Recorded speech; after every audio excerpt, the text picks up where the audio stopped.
Can anyone there hear me?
At 6 p.m. Tuesday, January 11th, 2022. This meeting is a hybrid meeting, which means that some are all the public bodies meeting remotely. Some are meeting physically in a previous notice location where the public may attend to observe, listen, and participate contemporaneously. One member of the public body or other staff is present at the location to ensure the public can participate if desired, which is here.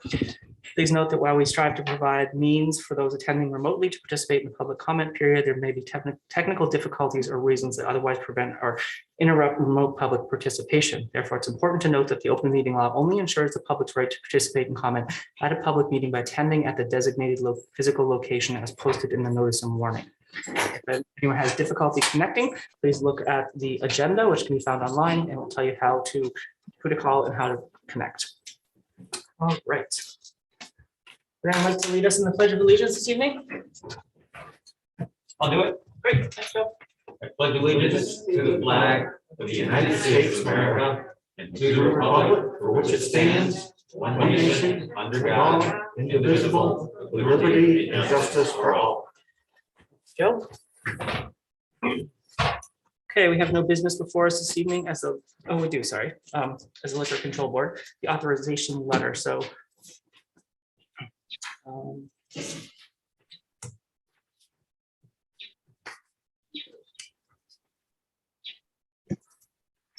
We'll close this portion of the Hartford Selectboard and reopen as the Liquor Control Board. And we need a motion to approve the authorization letter. Mr. Chair, Yes, go ahead. I'd like to move that we approve the Liquor Control Board of the Town of Hartford, that we request the Vermont Liquor Control Board authorize the Hartford Town Clerk to sign approved liquor license applications on their behalf.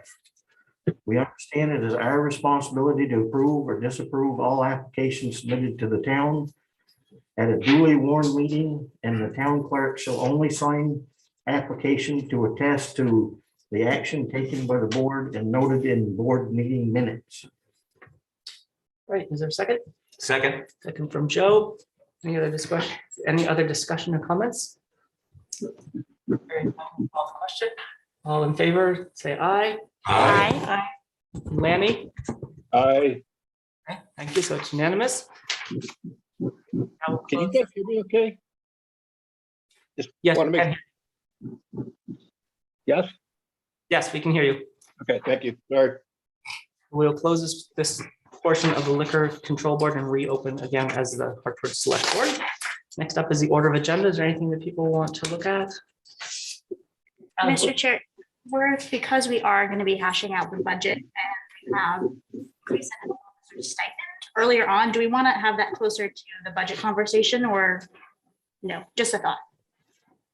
Doesn't matter to me if people feel strongly in a moment. I don't know if our conversation would impact the health officer stipend in that decision, but I know we have a lot of various budget things to talk about. Just a thought, but no worries if not. Yes, I guess we'll just leave it as it is. If there's not a lot of people don't seem to care one way or the other, that's okay. with you? Yeah, sure. Great, thanks. Okay, next up is public comment. So we'll start with people in the room. And I'd like to remind people to state your name, the town of residence, no personal attacks, and you have 5 minutes to share your comments. Hello, my name is Russ North. I'm here officially in an unofficial capacity as your liaison to the school board.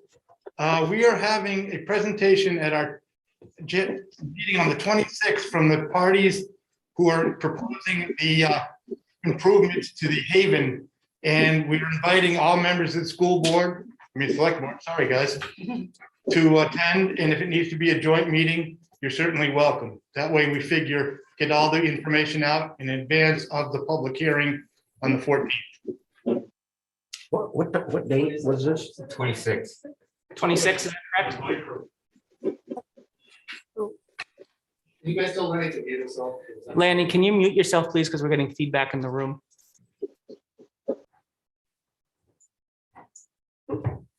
That's good. I think you did. Okay, Thank you. Okay, sorry, was that the 26th? Is that what you said, Russ? 26, 26, okay, yeah, thank you. 6 o'clock.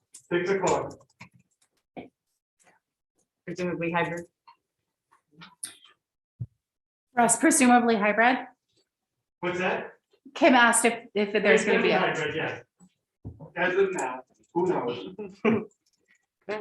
Thank you. Anyone else in the room? Dave? Good evening. I'm David Briggs from White River Junction, and thank you for your service. And I have a few remarks that I will keep brief, and I put them in writing, so I'd like to deliver them for the record. This is a follow-on to the deliberations and the efforts we've made in the best interest of what I call the Gate Street Hill project. So I'd like to bring you these follow-up comments.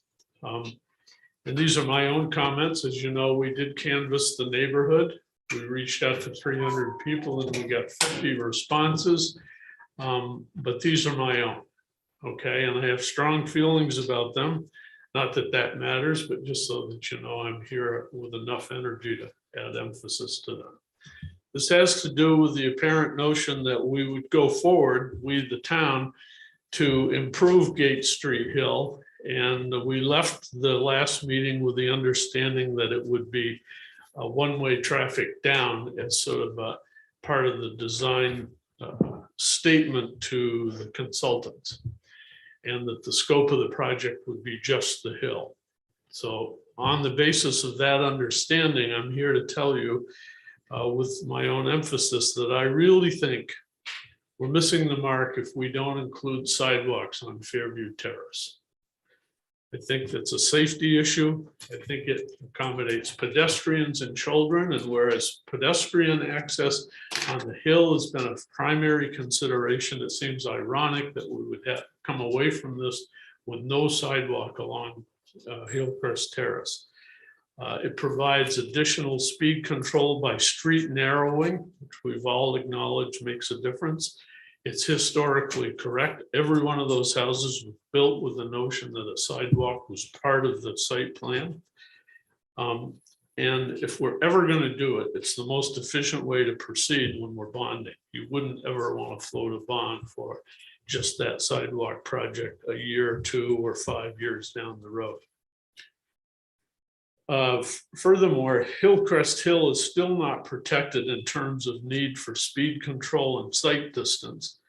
And it would be apparent that to me that consultants, if we don't feel confident in designing a speed bump, that consultants can design the proper spacing and nature of the speed bumps for that issue. This will protect the last houses on the street on Fairview Terrace. And if you'll recall, when we met last time, there was some pretty clear indication that it really does work to have the speed bumps there, and yet the last houses are not protected.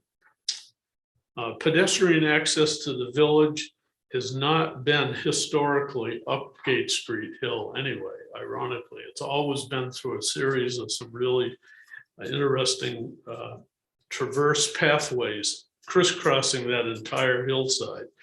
And the existing pathway between the neighborhood and the village is passable behind the project called the village, but for the lack of winter maintenance. And so I would remind you that we do have a way to get up and down. The most direct route is not up that hill, strangely enough, although many of us have walked up and down it. Historically, it was always up and down those pathways. The design of Gate Street should confirm options in terms of layouts of traveled ways and sidewalks.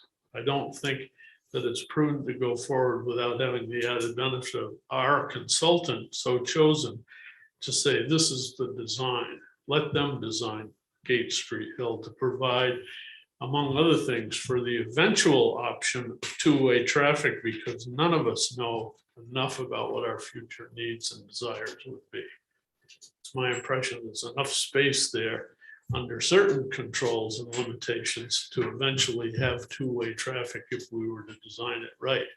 On the other hand, if you get out in front of that and you say, design this so that it can never have two-way traffic, well, then we'll never have two-way traffic, even if we wished we did.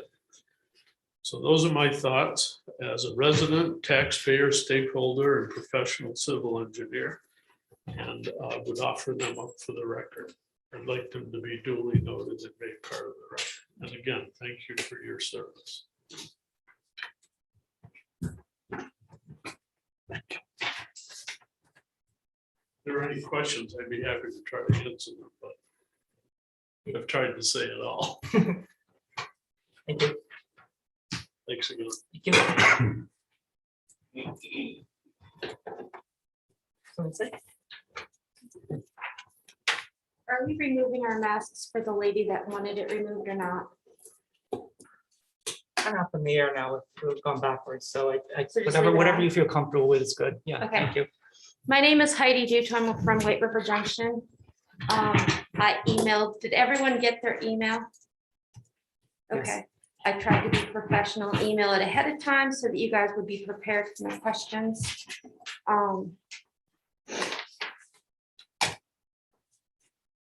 As we all know, I've been here many times.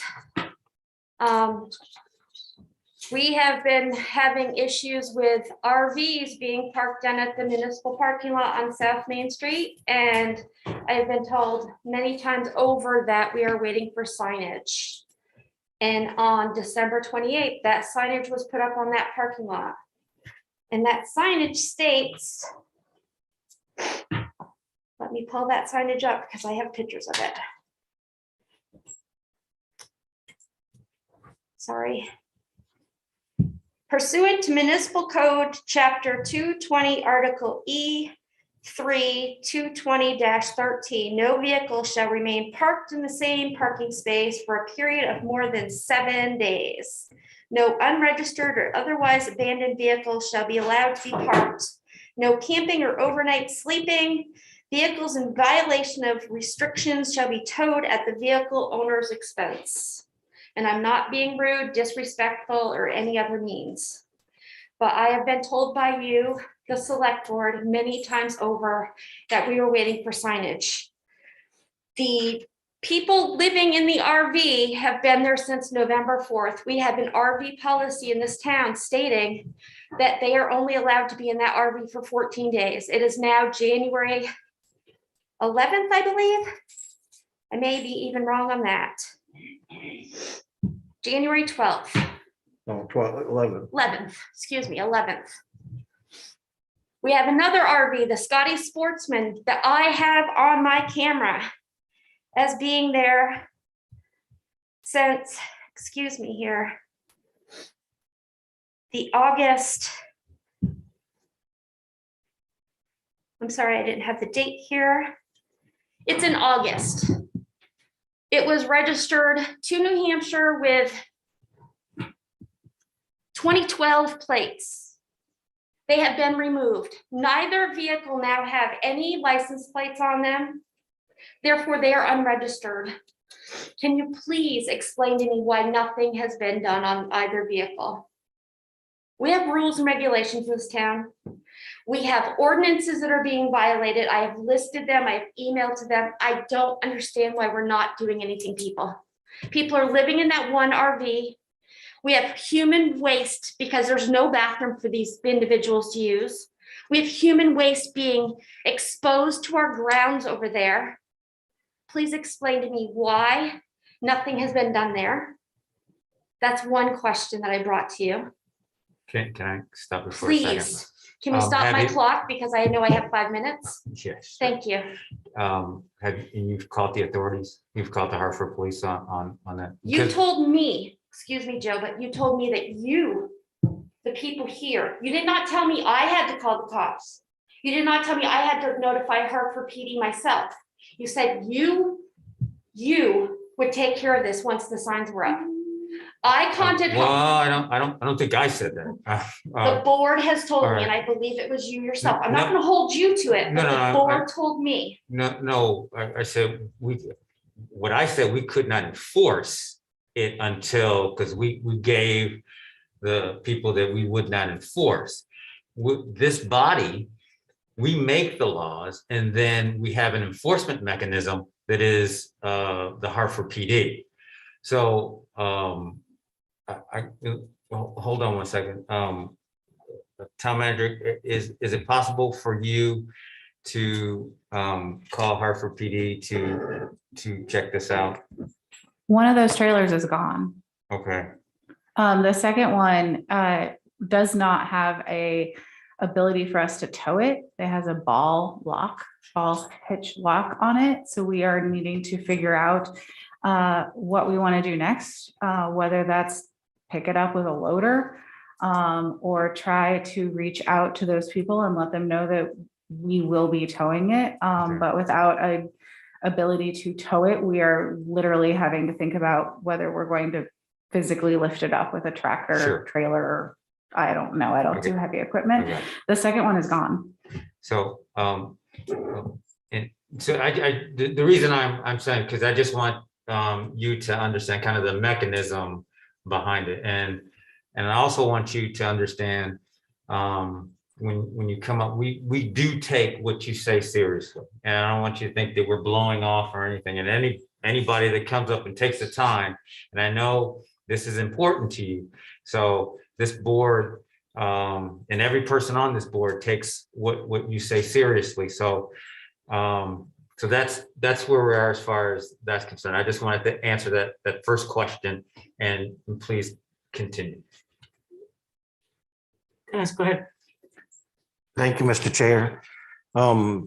Yes, we could use a loader to load that, but anybody with a flatbed towing service they have winches on those. They can just pull it up on there. And So take the police has been out there and no one will tow it for us. So I get that if you have another option, but that's what PD's not tow telling me. it, but what they do, I used to operate one with one of these flatbed towing vehicles. They tilt the ramp down, even if a car's immobilized, the brakes are on, everything, they can hook onto the car and drag it up onto the flatbed, tilt it flat again, and off they go. So it can, that can happen. That's a thing.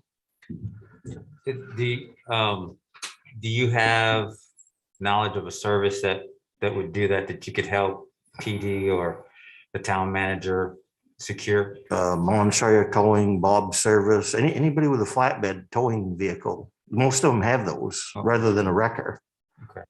Can do that. I'm reasonably sure of that. Yes. Thank you. My second question is, as we all know, the budget. Should just wait till we get on that on. Yeah, if it's about something on the agenda, we'll talk about that at the time. So Wait till we hit it on the agenda item. Do you want me to wait? Yes, Yeah. please. Yeah. Okay. Yeah. Thank you. was that, you, I thought you had 3 things. Nope, I Just only had 2. Okay. Thank you very much. Thank you. Anyone else in the room? Anything you want to say?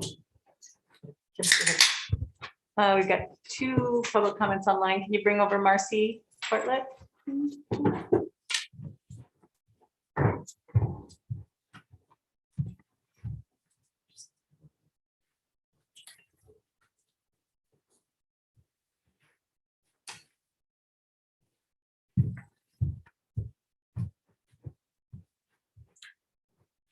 Marcy, when you're ready, go ahead.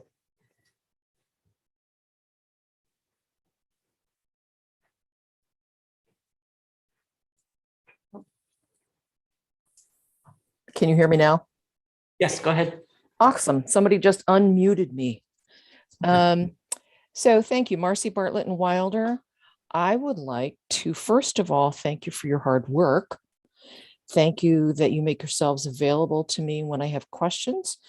I would like to quickly say congratulations to the PD and Officer Eric Clifford for his return to duty.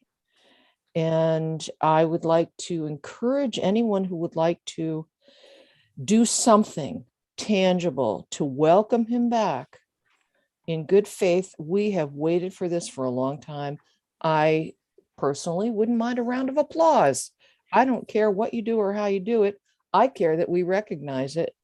And I think Dozer's about out of crackers and cookies, so I'm going to have to figure that out.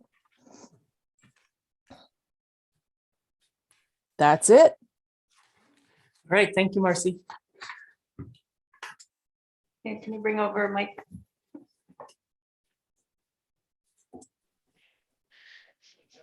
Good evening, Select Board. Can you hear me? Yes, go ahead. Yes, thank you. Mike Morris, Hartford, Vermont. I'm calling on citizen comments tonight to follow up on questions I've asked in the past. On November 2nd, you had a meeting and I followed up on these questions. And at that meeting, and I think it's even included in the minutes, that I was doing a follow-up as to who and why staff are still working from home. And there was no answer at this meeting, and the town manager would get back to me. And then shortly after I spoke, the chair spoke, telling me that that if I did not hear from anybody in a month, to get back to you.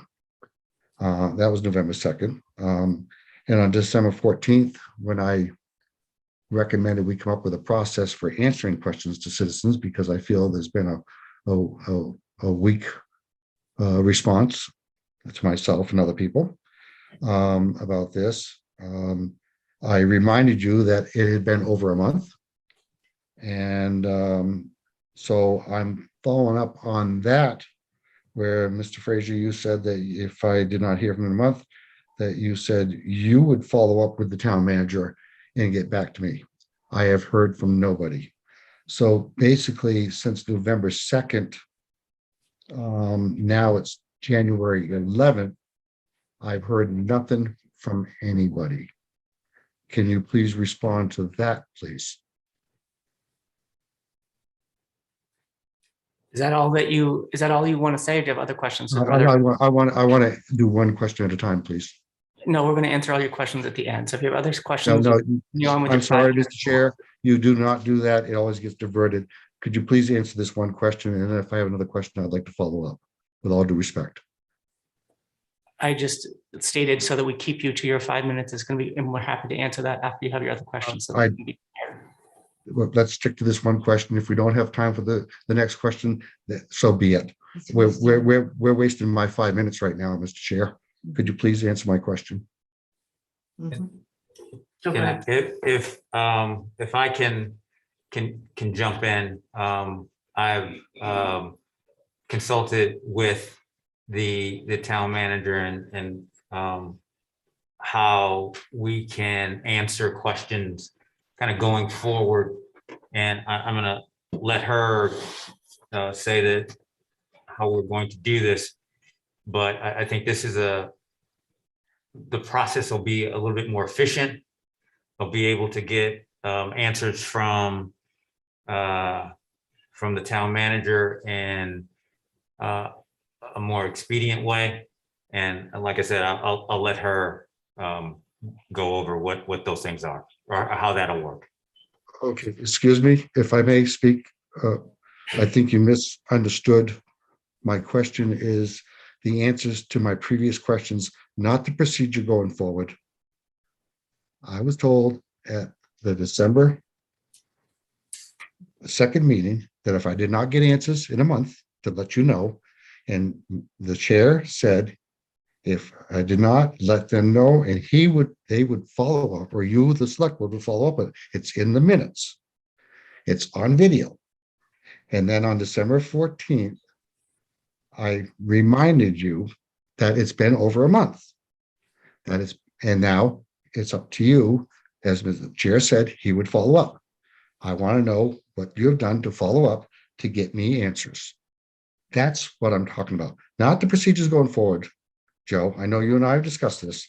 I'm not talking about the procedures. I'm talking about this is what I specifically told. It's on recording. It's in the minutes. So I'm asking you, to the chair who spoke, whether he spoke for himself or the board, that you would follow up and get me answers. Hey, Mike, it's 6:24, so you've been speaking for 4 minutes so far. No, So sir, I have not been speaking 4 minutes. I yes, have not you been came on at speaking for 4 minutes. 6:20. I wrote it down. You came on at 6:20, so I'm keeping track of time like I have everyone here, okay? So that's why I wanted to ask you questions, but we'll give you 1 more minute after I speak. So at those meetings, yes, we heard you. Yes, I said that we would get back to you. So I think each of those meetings I have said to the town manager, have we had any updates? So we've referred to the town manager and we haven't received any updates yet. That's all I can do is if we don't have any information, I'm hearing your question and I'm passing it along to the person who can provide those answers. And if there's no update being provided, I can't provide you with any more details than that. So I think that's where we are. And if the town manager has any updates on that situation that she'd like to share, she can. Otherwise, we still don't have any updates to share with you. So I'm going to remind the public to not speak out during this meeting, please. Okay. So Mike, you have 1 more minute. Oh, Kim, go ahead. Okay. Mike, so go ahead. You have 1 more minute. I have 1 more minute. So in other words, your word telling me that you would follow up. You're telling me you did not do that. It's been now a month, almost a month since my last conversation. Remind you, it's been a previous month. I still haven't gotten the total answers on the cleanup. This is getting sad that people are avoiding answers, and I'm really disappointed in the remainder of the board allowing this to happen. This is not proper. This is not the way a citizen, a voter, a taxpayer should be treated when they ask a simple question. I'm sorry. And for some reason, there seems to be reluctance in having the town manager or whoever is responsible to answer these questions. And you, Mr. Chair, told me you would follow up. And I reminded you just about a month ago that it's been a month, and now you're telling me you haven't followed up. Is that correct? Mike, your time is up and I'll answer your question. So what I have done is I have said that I've heard you and have passed the information on to the people that could potentially have the answers to those questions, which is not me, okay? That's the town manager. So I've asked the town manager in more than one of these meetings when you brought it up to please provide us with the answers. So far, there have been no updates to provide. So I don't know what else I can do. I've made that request at your request to the town manager to get that information. That has not come forward. So I don't feel that personally it's a fair statement to you say that I haven't followed up. I have followed the proper channels that I need to do. The question came to me, I passed along to the town manager, and we're waiting for a response on that end. So that's all the information I can provide you. I personally do not have any more updates for you. I'm hearing you. You've come back 3 or 4 times to meetings to ask these questions, but at this time, I have not received any additional information from the person and the people in charge that have those answers. So that's where we are. Thank you. Okay. Marcy, go ahead. If there's anyone else on there, Kim? Or We put it back down, but I think Oh, I mean, Lanny has it. Lanny, okay. Lanny? Yes, can you hear me okay? Yes. I gotta say that when a question that Mr. Morris has asked, such an innocuous question as far as how many people are working from home is not able to be answered in less than 2 months is ridiculous. I have to believe that our town manager knows how many people are working from home, and it cannot take 2 months to get an answer to this question. I think he's well within his rights to be concerned about the lack of transparency here. If we could answer just partial points of his question, I think that would ease some of the concern about transparency that at least I have, and Mr. Morris as well. But when we wait 2 months to get an answer about something as innocuous as how many people are working from home, that is ridiculous. And for you to sit here and tell me or tell Mr. Morris that you don't have any information on that, I'm gonna say that's very bogus. Thank you. So Lanny, as a member of the select board, you sit on this board, do you have any of that information at your fingertips? You sat through these meetings in public session where I've requested that information. Do you have information on that that I'm not aware of? As I said, Mr. Chair, the town manager has that information. And for the town manager not to be able to come up with that information and supply that back to the board and give that to Mr. Morris over a 2-month period, as far as how many people are working from home, is absurd. The town manager works for this board. The town manager should be able to provide a simple question, a simple answer to a simple question. And we should be able to get that back to Mr. Morris. I believe he is well within his rights to be concerned about the lack of transparency. I do not have the answer, nor does anyone on this board. But the person that works for us, our subordinate, the town manager does. She has to provide that information to us, and we provide it to Mr. Morris. That's a simple chain of command how this works. I totally agree with you. And what you just said was very different from what you originally said, which was accusing me that I had that information, which I don't. And you just said that none of us on this board have that information. And here we are in public session, and we've requested that information to the town manager. And I'd just like to remind everyone that we're in the middle of a pandemic, and probably each week and each day with over 100 employees in town, that figure changes. So I'm waiting to see when we have that information, but one possible solution, one possible reason why it's taken a while to gather that information. So when it becomes available, here we are in public session, we've requested again, and it will come to us. So thank you. Dennis, go ahead. Thank you, Mr. Chair. I'm troubled with all this too. I'm just going to say how my personal policy is on follow-ups is that take it for what it's worth. If I tell somebody that I'll get back to you within 30 days, I am very committed to doing that. I definitely believe in follow-ups. If for some reason I don't have the answer within the 30 days, I would probably get back with the person and say, hey, I'm still working on this, but I don't have an answer for you yet, but just to let them know that I haven't forgot them. So, and then I would keep on pursuing that answer until I got, yes or no, or whatever it is, and complete the follow-up. So I just wanted to put that out there. How I have handled that in the past. It's worked well for me. Thank you. Thanks, Dennis. Anyone else? Kim, go ahead. I mean, one question I have is that kind of personnel related information something that is shared publicly? I'm asking genuinely, I don't know that either. That's what I'm not sure. some of our staff who do have remote work access do have reasons for that we cannot or should not disclose. Some do not. Quite frankly, we have a lot more people working remotely right now because we're trying to keep Omicron out of the building, specifically Public Works, Fire, and Police. But that's something that I will email the HR director. She's one person. She's just back from medical leave. She's trying to do town report and finish up the year end, and we will see if VLCT can address what those limitations are in terms of the specificities of personal records, because that would be a very uncomfortable situation for all of us. Thank you. Dennis, go ahead. I don't think anybody's asking for names or anything, just numbers of, we have 10 staff members working from home, or we have 15 town employees working from home, I think is all the questions being asked. I don't think it's getting into specifics on, who and why and so forth. So when we had this discussion many months ago, I let everyone know that this form is something that we actually encourage everyone to fill out. So that way they have that conversation with their supervisor or their department head early on before they might need to work remotely. So we might have a handful of people, mostly our folks that are on shift work. So our equipment operators, our police officers, they probably don't have remote work agreements on file, but most of our administrative staff, we've encouraged to have some sort of agreement on file. So that way they can early on have that conversation with their supervisor about how they remain accountable for their work when working remotely. And their supervisor can make sure that they have a baseline system in place, whether they have their own personal laptop, they're taking a town laptop home, whether they have somewhere that has strong internet, if they're required to answer the phones, if they have the ability to have that phone plugged into their home, so that way they can answer their town phone.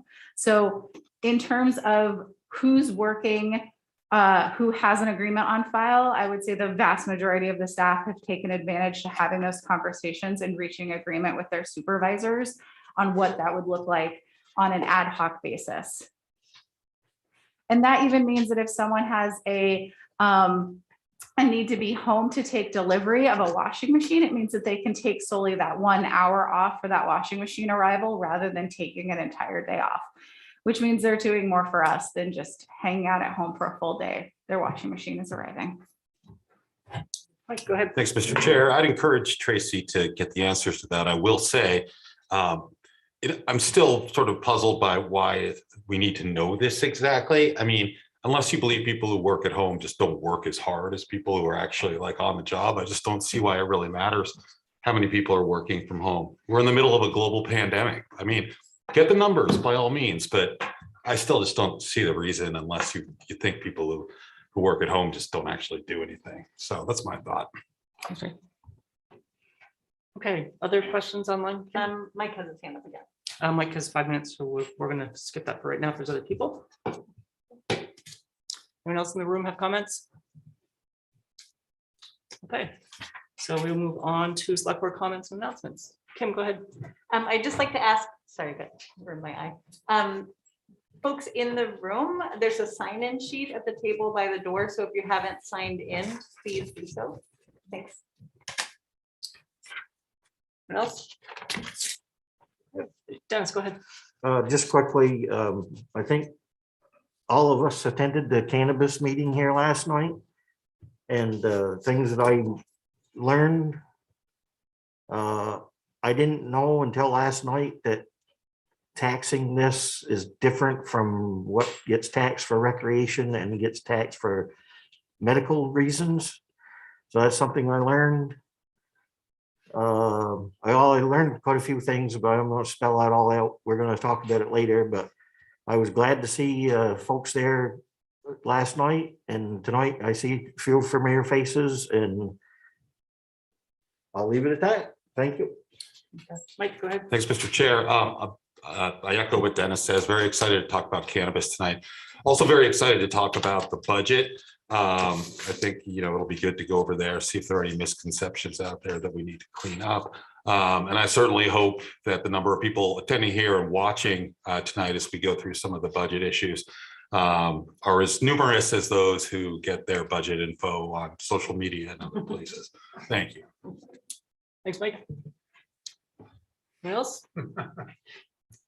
Okay, that brings us to appointments. So we will consider the reappointment of Ann Reynolds to the Hartford Committee on Racial Equality and Inclusion for a 2-year term. Information was in the packet. Any questions or comments? Let's go ahead. Thank you again, Mr. Chair.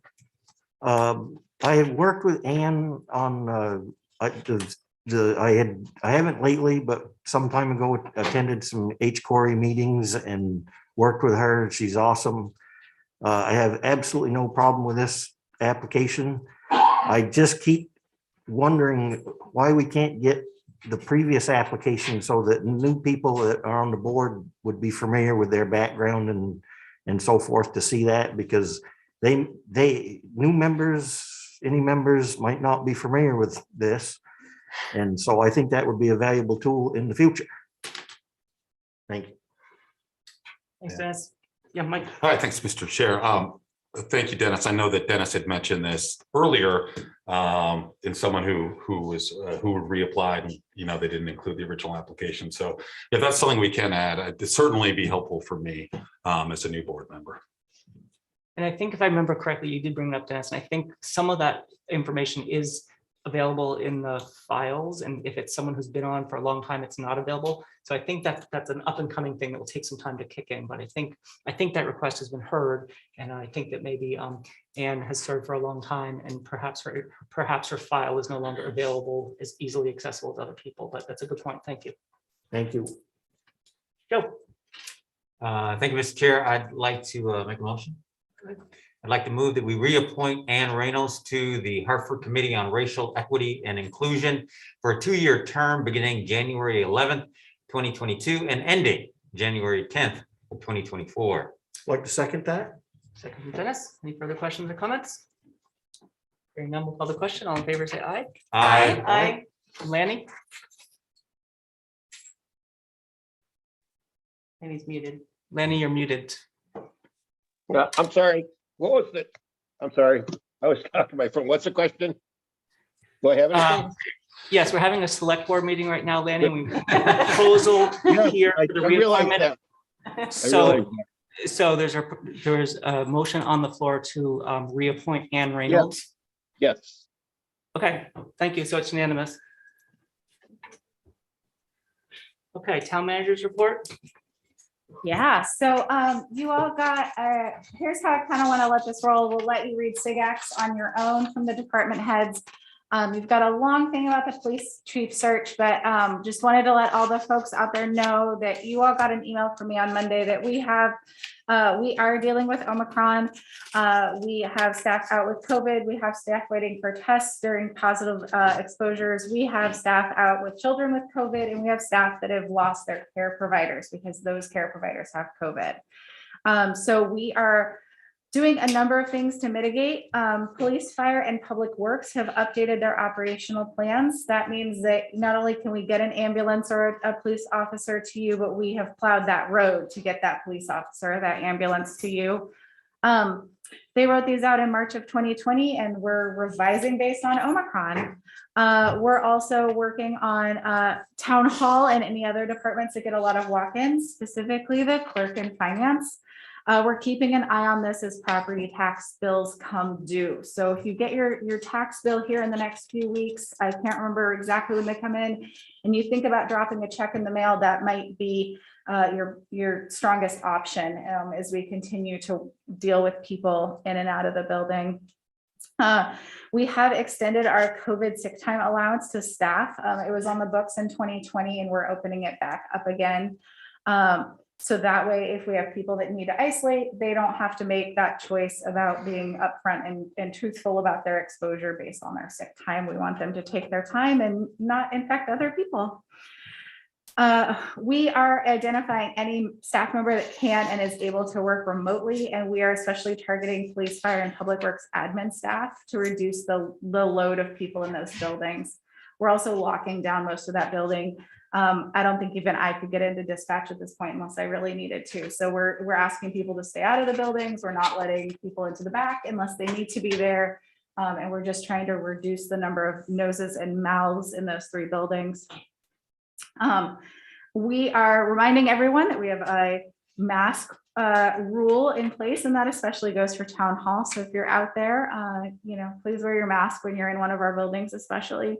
And we are working all avenues to obtain rapid tests. So that way, if we do have an exposure, we can hopefully mitigate having to have people go into isolation, especially when it comes to police, fire, and public works. We all know that we don't have a ton of extra staff members just waiting around. So we're working on that. And we continue to monitor the situation and implement plans as we need to. We hope everybody stays safe. And so far we're doing okay.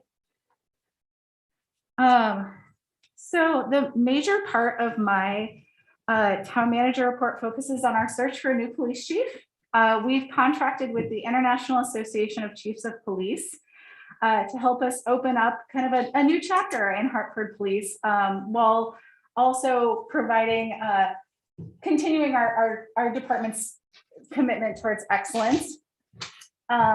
So my town manager report lies out kind of the big steps. And what I wanted to focus on with all of you tonight is that we are opening up an advisory group. Ultimately, the hiring decision does lie with me, but I want to hear and have a lot of other people listening in on interviews and creating candidate profiles. So my big takeaway is if you're interested in serving as a member of the advisory group, and we are going to be selecting like one person from the select board, one person from the police department. I'd like to have one person from our social services community come forward and serve on that, and some members of the public as well. But if you're out there and you're listening, my email is at the bottom of my town manager's report. Please reach out and let me know that you're interested in possibly participating. I'm really excited about the process. The IICP has a deep commitment to really helping the communities that they serve understand what the future of policing looks like, and really actively searching out candidates who fit that model. So it's a time for all of us also to kind of do some soul searching on what that looks like together as a community for the Hartford Police Department. Those are my two big updates, and I'm here. Dennis, go ahead. Thank you again, Mr. Chair. Just a couple of comments on the significant activity report. Yeah. On the Parks and Recreation, we got WABA here, and no real questions on that particular segment of this, except that family and I went and skated at WABA here over Christmas break and the holiday break, and I forever wished that I just wanted to let you know and get other people's thoughts if they have any. They don't, in the past, they used to change the rotation that you'd skate around there like every 15 minutes or half an hour. If you're a person that's not as young as I used to be, your hips kind of get sore going around and around and around the same direction. So there's that, if you could maybe look into that. And the other thing is that I was interested in the comment about Frost Park and the lack of a liner. They couldn't flood the outdoor rink because they didn't have without a liner, it says. But what I don't know is, was there and now there isn't, or they have always done it snow packed, or if we could get an answer to that, that would also be handy to know. All right. Those are both easy enough for me to type up right now. Thanks, Dennis. Thank you.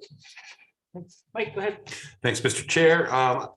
When I was reading the significant activity reports, I was struck by the statistics for our fire department. So this year, the fire department responded to a record-breaking 2,698 calls for service. That's a 13% increase in call volume this year. So they do an incredible amount of work. 1,916 calls alone for rescue and medical. So, I mean, they do a great job. I'd like to also mention that in our proposed budget, there is funding for 4 new firefighters, and so this is a department, all our departments are great. This one had a record-breaking year in terms of demand, and they've met that. And I hope that they get some more resources so they can continue their strong work. Good. Tracy, in the assessor's report, can you just, do you know what, so the first line is received new equalization study, new CLA is 86.76%, and COD is, what are those? CLA and CLA. I know what the CLA is, and I was gonna quip that cod is a type of fish, Yes. I believe.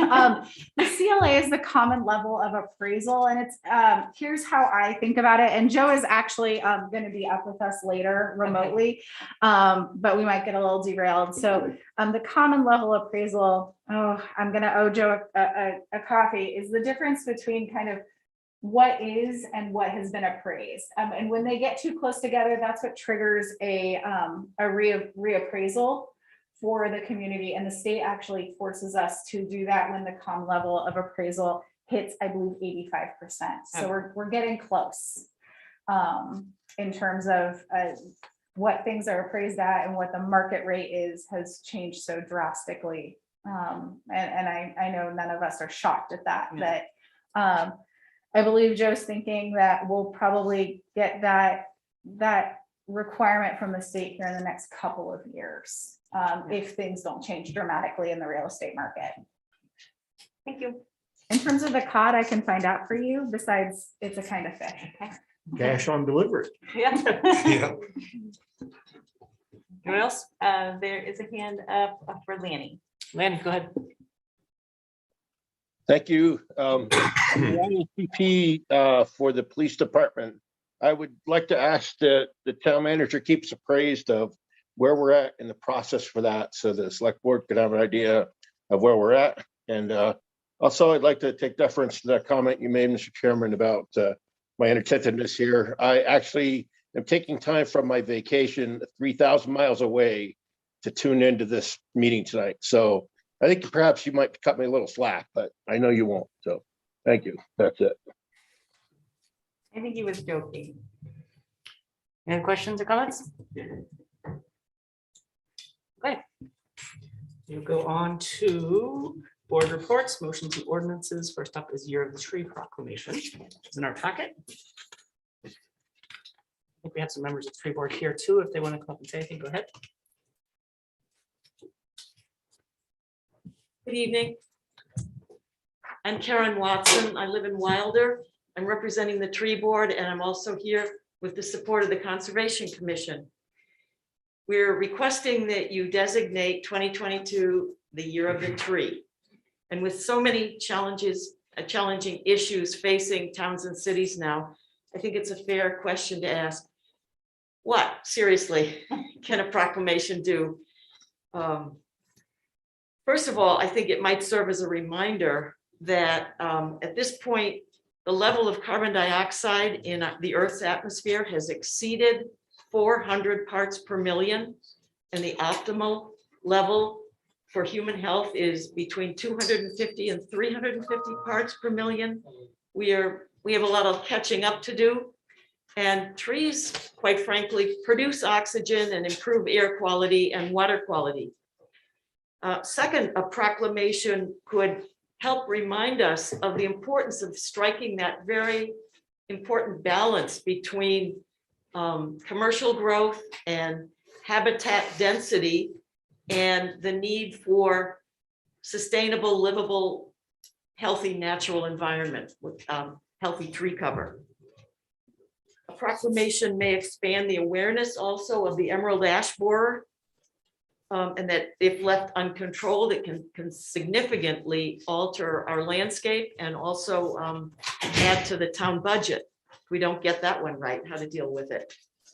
A proclamation could also broaden the understanding of the Hartford Conservation Commission's implementation of the approved forest management plan that's in our town forest, and highlight the importance of the town's conservation efforts on this behalf. Perhaps a proclamation could prompt community talent to want to put on a play and say of the children's giving tree, about the wonderful uses of value and benefits of trees, and perform it at the Queechee Village Green to celebrate the revitalization of that little area when the tree board replaces dead and dying maple and oak trees there, which is hopefully going to happen this summer. Here's a real dream. If somebody from our own northern stage wanted to put on a short production of the children's giving tree and have it right out here during a celebration or dedication of our iconic trees that the tree board planted, the black walnut, the tupelo, and the tulip trees right out here that are thriving. And we could dedicate them formally because we planted them to honor Leo Pullar's service to our town. Who knows what a proclamation will accomplish for us? The tree board and the Conservation Commission support this such a designation and hope that it will raise awareness and action on behalf of our trees. This is a logical explanation to our Tree of the Month plan that is now in its third year of operation. So to summarize, yes, we can quantify how much we're reducing our emissions, and we can quantify how many fewer fossil fuels we're using each year. We can measure the progress getting towards zero net growth. But we must also recognize that protecting our trees and our natural landscape is not so readily quantifiable. Perhaps a proclamation, 2022 is the year of the tree in this town, will encourage each of us to inspire and act on behalf of our trees. Thanks for your consideration. Thanks, And on a Karen. personal level, I would like to thank each of you for your service. Likewise. Thank you. Dennis, go ahead. Thank you again, Mr. Chair. I'd just like to apologize to Tom and the Conservation Commission. I'm a liaison to that group, and they asked me at the last meeting about this tree proclamation, and I told them I thought we'd already done it, so I gotta apologize to them. We'll do it now. Thank you. My name's Tom Kale, and I'm the chair of the Conservation Commission. So I'd like to reiterate that last month, the tree board and Karen came to us and asked us if we would support this idea of a proclamation. And at our January 3rd meeting, the Conservation Commission unanimously approved and our support for the proclamation. As far as the commission goes, one particular thing that's of interest to us was one of the last item that Karen mentioned, and that was the idea on the Hartford Town Forest. As you guys know, we have a new forest management plan in the town forest that includes a timber harvest that's been delayed until the winter of 2023. So we're in the process now. We've started to contact the landowners adjacent to the town forest. We're going to have a public meeting on January 31st. It'll be a Zoom, a combination hybrid meeting with a follow-up field visit if there's interest, for explaining what our plans that the Conservation Commission is proposing for the timber harvest. And it's for public input, for information and public input. So we feel that one of the benefits of the proclamation would be, as we go through this process in 2022 of public outreach on the timber harvest, that the proclamation will be helpful to bring people awareness and bring them into the process of consultation. Thank you. Thank you. Any questions or comments? All right, hearing none, we'll entertain a motion. Go ahead. Mr. Chair, I move that we adopt the 2022, the year of the tree proclamation as written. Is there a second? Second. Second by Mike. Any other questions or comments? Should we read it? Yeah, you want to read it? Yeah. Sure. Or someone, you can, or someone else. 2022, the year of the tree proclamation, whereas globally, the CO2 in the Earth's atmosphere exceeds 400 ppm. The range for optimal health is 250 to 350 ppm. And whereas nationally, massive wildfires and 500-year floods continue to occur.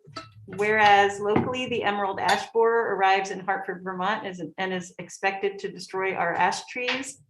And whereas Franklin Delano Roosevelt declared, quote, "Forests are the lungs of our land, purifying the air and giving fresh strength to our people," unquote, end quote. Now, therefore, the Hartford Selectboard, with support of the Hartford Conservation Commission and the Hartford Tree Board, hereby resolves and proclaims 2022 the year of the tree in the town of Hartford. Thanks, Kim. All right, so all in favor, say aye. Aye. Okay, so it's unanimous. Thank you. Thank you guys for coming and sharing your thoughts with us on that. Appreciate it. And that will bring us to where am I? Increase in the health officer stipend.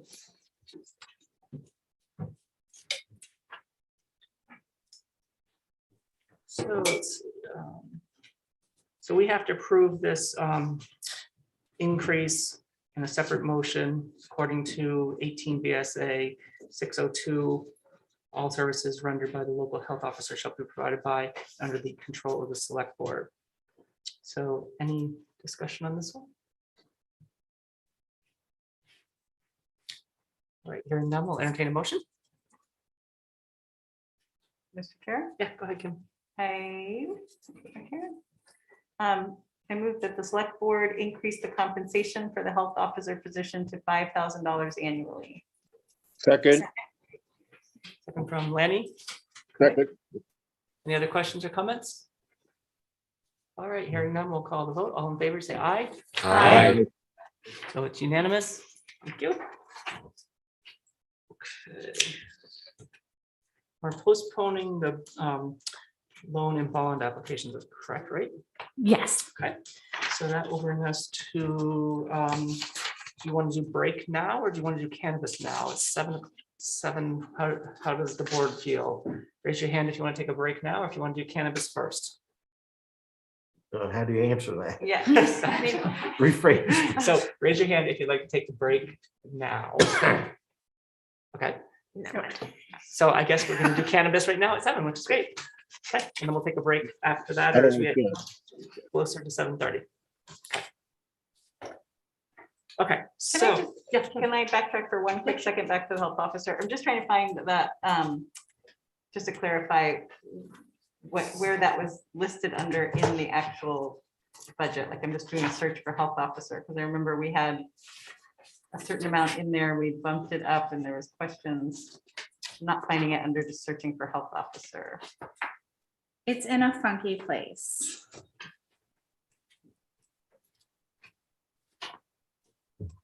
Okay, and I can follow up on that later. I just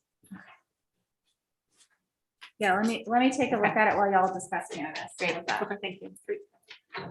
Okay, so cannabis, here we are. In our packet, questions, comments, we had our town hall forum information night last night, so a lot of information there. Mike, go ahead. Yeah, I just had a question and maybe someone here can help me answer it. So it looks like, so the suggested language for the proposed ballot article, it's got the retail licenses, and I think the other question is the integrated license. And I know we heard some sort of concern about the integrated licensees.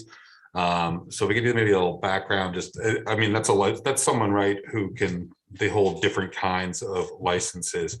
And so I don't know if we got some info, if we want to, vote on authorizing both those questions, retail and the integrated, or if we want to sort of just do the retail one. So if anyone has any thoughts on that, it would be helpful. Thanks. Dennis, go ahead. Thank you. And thank you for asking that because I'm confused on that too. Yeah, so I don't know what I'm not sure how we will vote on this tonight, on what language we'll use. But I'm also curious, depending on how we move this tonight or approve it or not, if there would be two things on the ballot for the voters to decide whether they want one or both of these things. That's what I don't know. And it would be good to learn more about that. and I suspect Stephanie has some opinions on this as well. I think I'm inclined to go with just the language in the first motion proposed to authorize cannabis retailers, as opposed to authorizing, and as opposed to also authorizing integrated licenses into the town to start. I mean, I think, at first, because my biggest concern was the burden this would put on town staff in order for any processing. I think I've been, I feel pretty comfortable about that now, just in terms of like the, comparable to the local liquor control activity. I feel like it's probably manageable. And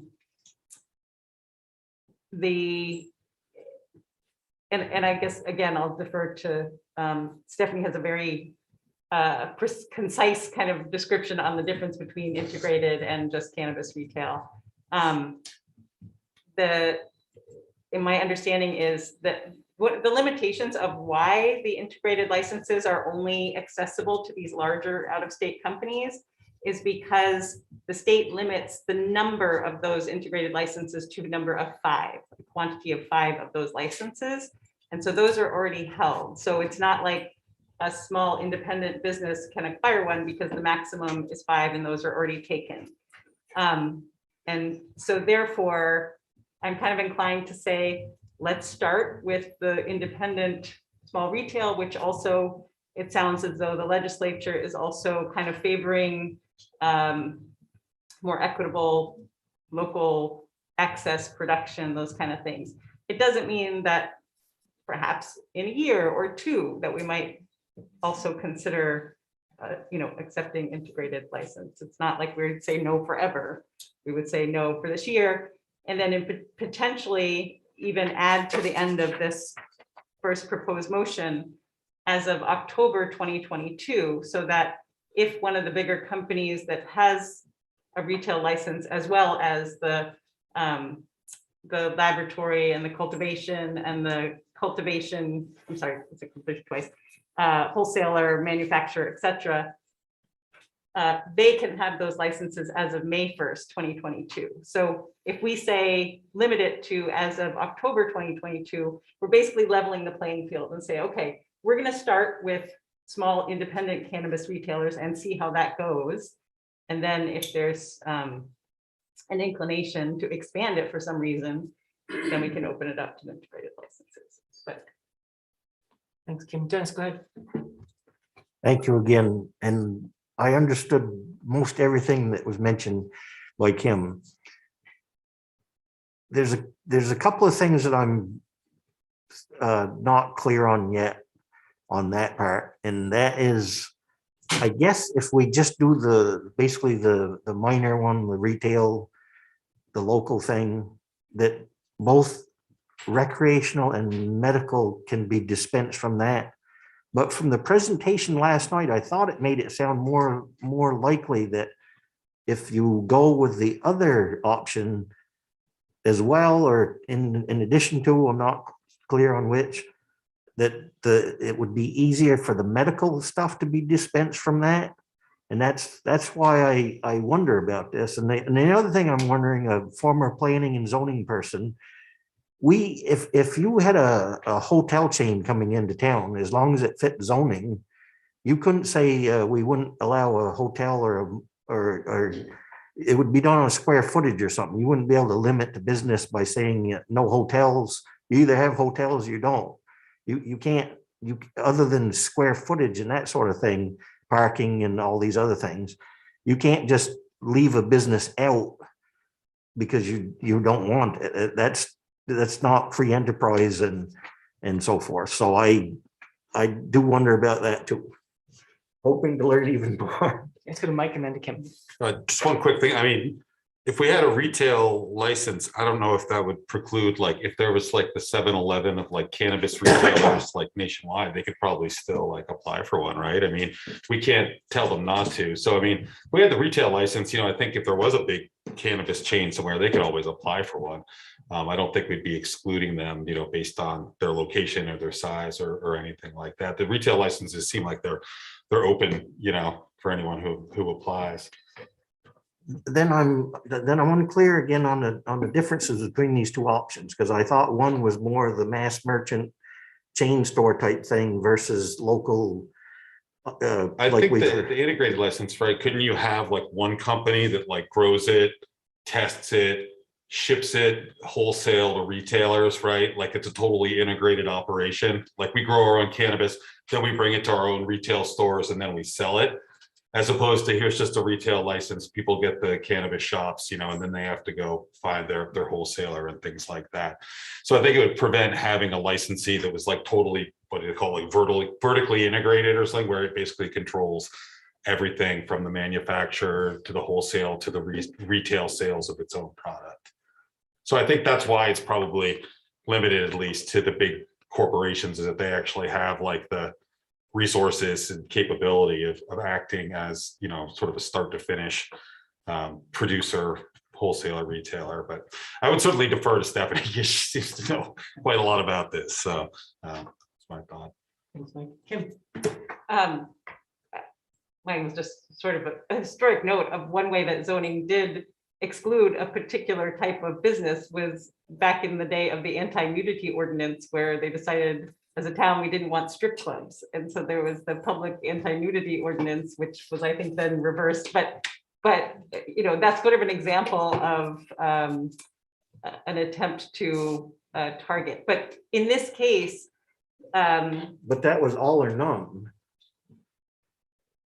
I guess it could Yeah, involve. that It was was a my poor example. argument to this is we allow some, but not all. Right. So Yeah, I mean, I think these are the options the state is giving us, and I will also defer. I think Stephanie could probably speak to the difference between, I think that the retail cannabis dispensaries can still serve the needs of the medical marijuana, the medical cannabis community, just without being only restricted to that. And we do have a select board, Lanny's hand is up, as well as a member of the public. So I was just gonna say, Dennis, a couple things that have said so far. I think it's my understanding from last night, and correct me if I'm wrong, it's probably Stephanie to correct me, is I think that if there's a retail establishment, then you don't need the medical card to go to be able to purchase it. So it makes it easier to access it. And then I think also somewhere in the laws I read that we can't have zoning laws in town that prevent this type of business if we pass it. So I think that's that concern. I understand that. And then I think also the integrated license, it's here on page 2 up at the top. So allows the licensee to cultivate, manufacture, provide retail sales, to act as a wholesaler and testing laboratory.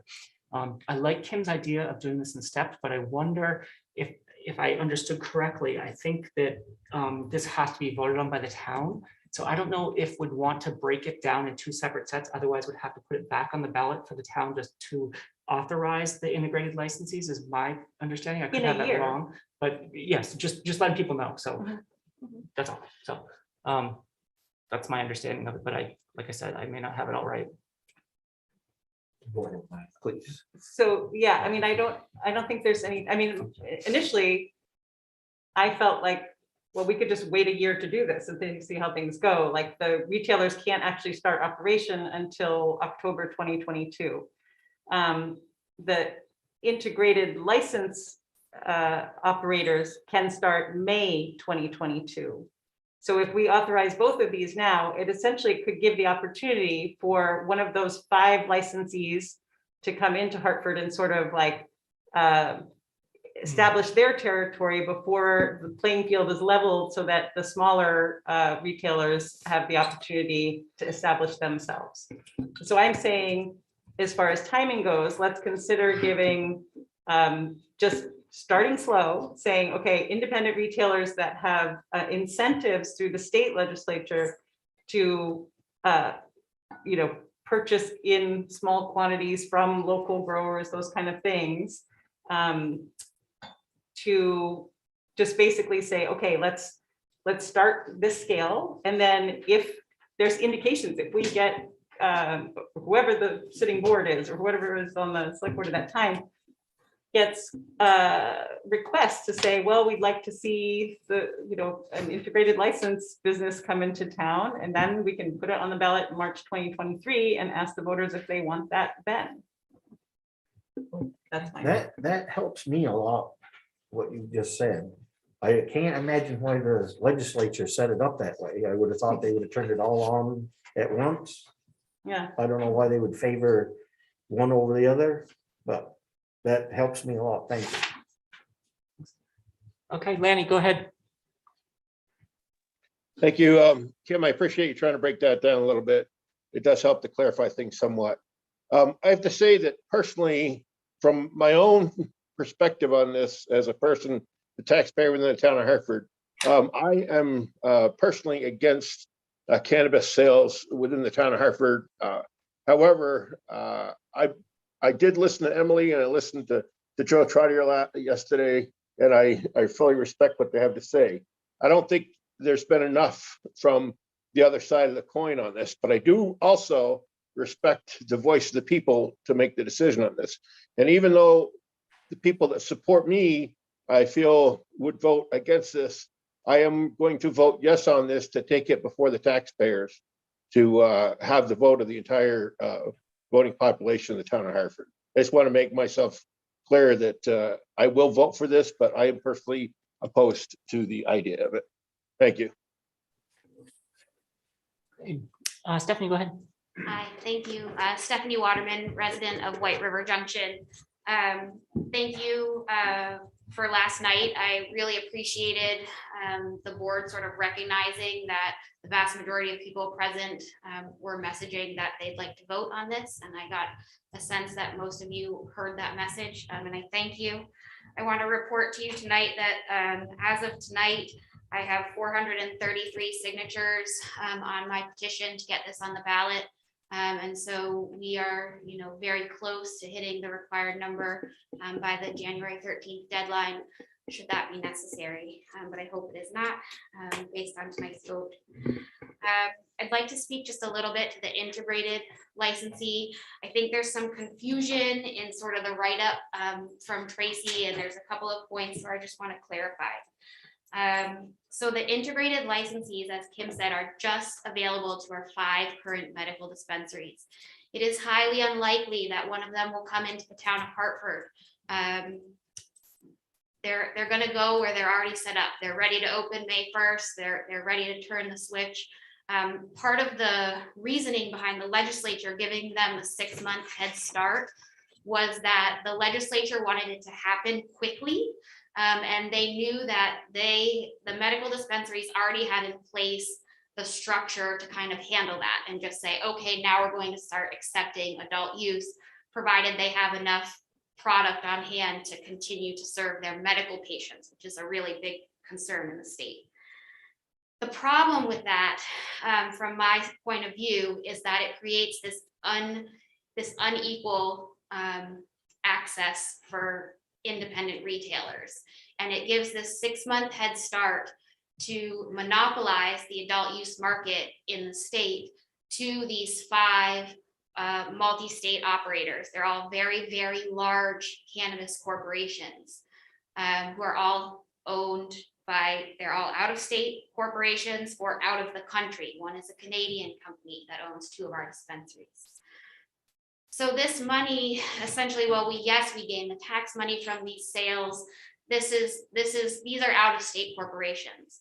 And I don't think that these multi-state operators need the leg up. And that is why I appreciate the board considering the equal start language and potentially considering adding the date, October 2022. There's difference in opinion in lawyers around the state regarding the wording of cannabis retailer versus integrated licensee, because essentially an integrated licensee is a cannabis retailer.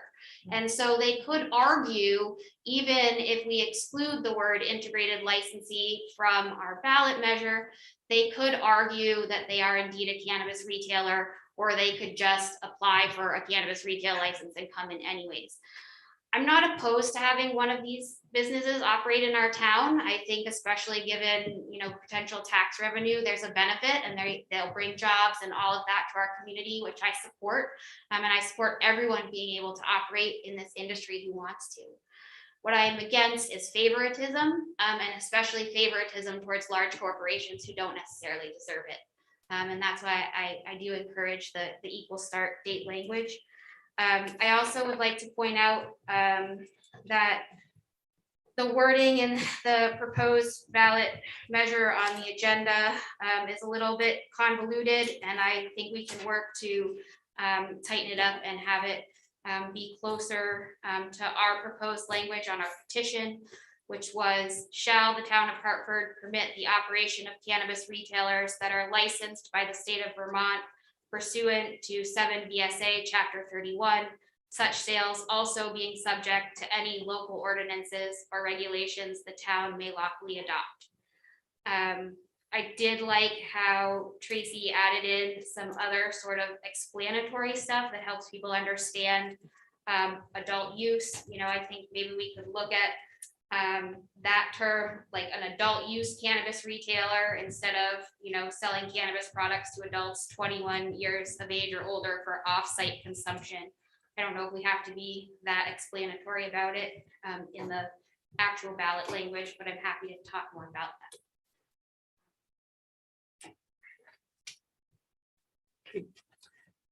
Thanks, Stephanie. Dennis, go ahead. Thank you again, Mr. Chair. So the language, where did the language on our 5E, where did that come from? Is that something we made up, or did that come from the state? The town clerks have all been swirling with this. So this is, I can't remember off the top of my head, this is another ballot initiative that's been picked up by another town in Vermont that offers a little bit more explanation. But again, this is all for you all. I'm not wedded to it. It was just one of the options that was floating around with many of the town clerks who are managing this on their listserv. I'm just wondering, I know it's gotten tricky how this is worded in the past, if it wasn't proper through the state. I'm not sure which organization, but I hear Stephanie's suggestions to change this, but I'm also cautious that if we change it and it's something that wouldn't meet the regulations, I have no idea. Perhaps our attorney over here may have an idea, but I just hope that if we were changing it, we know what we're doing, because that it was like charter language or something that we had once there, that it went to the state and then get rejected at the last moment, and we had to scramble to change the language and stuff. I think it was charter related, but anyways, we need to be careful on changing this if we make sure we know what we're doing. Good point, guys. Thanks. Yeah. Mike, did you want to add anything? Well, the language in the proposed ballot article, I mean, I do like that it references, the terms that are used in the 7 VSA 863. So it links back to the statute directly, so that, that's the statute that authorizes it. And that's the terms that they use, and we link to it. I think it's pretty good. I mean, certainly we just want to make sure that, we're doing this so that we are allowed to sell cannabis. But I mean, I don't see that. I mean, that first language there, just for the retailers, I mean, it seemed all right to me. I mean, certainly you can always, argue about word choice, things like that. But as long as it allows it, I think it'd probably be good to go with it. Yeah, and what Stephanie suggested might be good, but these really have to be as short and sweet as possible, because the voter looks at this, I think, when they go in the booth, some of them for the first time, and say, what is this? And so it really needs to be as least words to do what its intent is as possible. Yeah, I like this one because it basically, the question's right there. Should we authorize cannabis retailers? And then this is what a cannabis retailer is. It's someone who's licensed to sell cannabis to 21, adults who are 21 years of age for off-site consumption. So I think it's pretty concise. Yeah. I don't know. I don't see any. It seems to me like it would work, Yeah, tiny question. So I think I know the answer to this, but when it says off-site consumption, that just means not at the retailer. That'd be like you go home and you would use it. Yeah. Okay. The questions or comments? Yeah, Kim. Well, I would like to propose that we add as of October 2022 to the end of the language, regardless of which language we use. Is that acceptable for anyone? Have objections to that? I think Stephanie might have a comment on that. I don't have an objection on that specifically. I did want to clarify for the board that an integrated licensee, essentially an independent retailer can become vertically integrated by getting one of each 5 licenses. So I think that's really important to understand, that we may still have independent retailers who are growing and manufacturing and testing and selling their own products in the town. And it's also important for the board and the town to understand, we don't have any control over anything but retail. You know, we're saying yes or no to retail.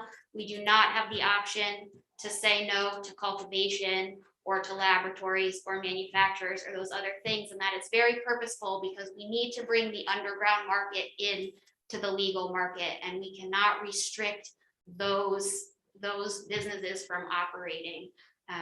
So I think that's important for just everyone to understand the difference. And I think that was my problem with some of the wording surrounding integrated licenses, was it started to maybe imply that the town had more control over the grow and the other things than we really do. And so I just want to be sure we're clear. And I also would like to be sure when we're presenting this at town meeting, that we're really clear in how we're presenting it to the public. And I would offer to sit down with anyone who wanted to talk about it to be more concise. Thank you. Thanks, Mr. Chair. I mean, I'd offer, like, to be honest, the integrated stuff still kind of confuses me. So like, if we wanted, unless it was a horrible thing to do, just to try and authorize the cannabis retailers solely at first, if that's possible. I mean, I think that would probably be my preference.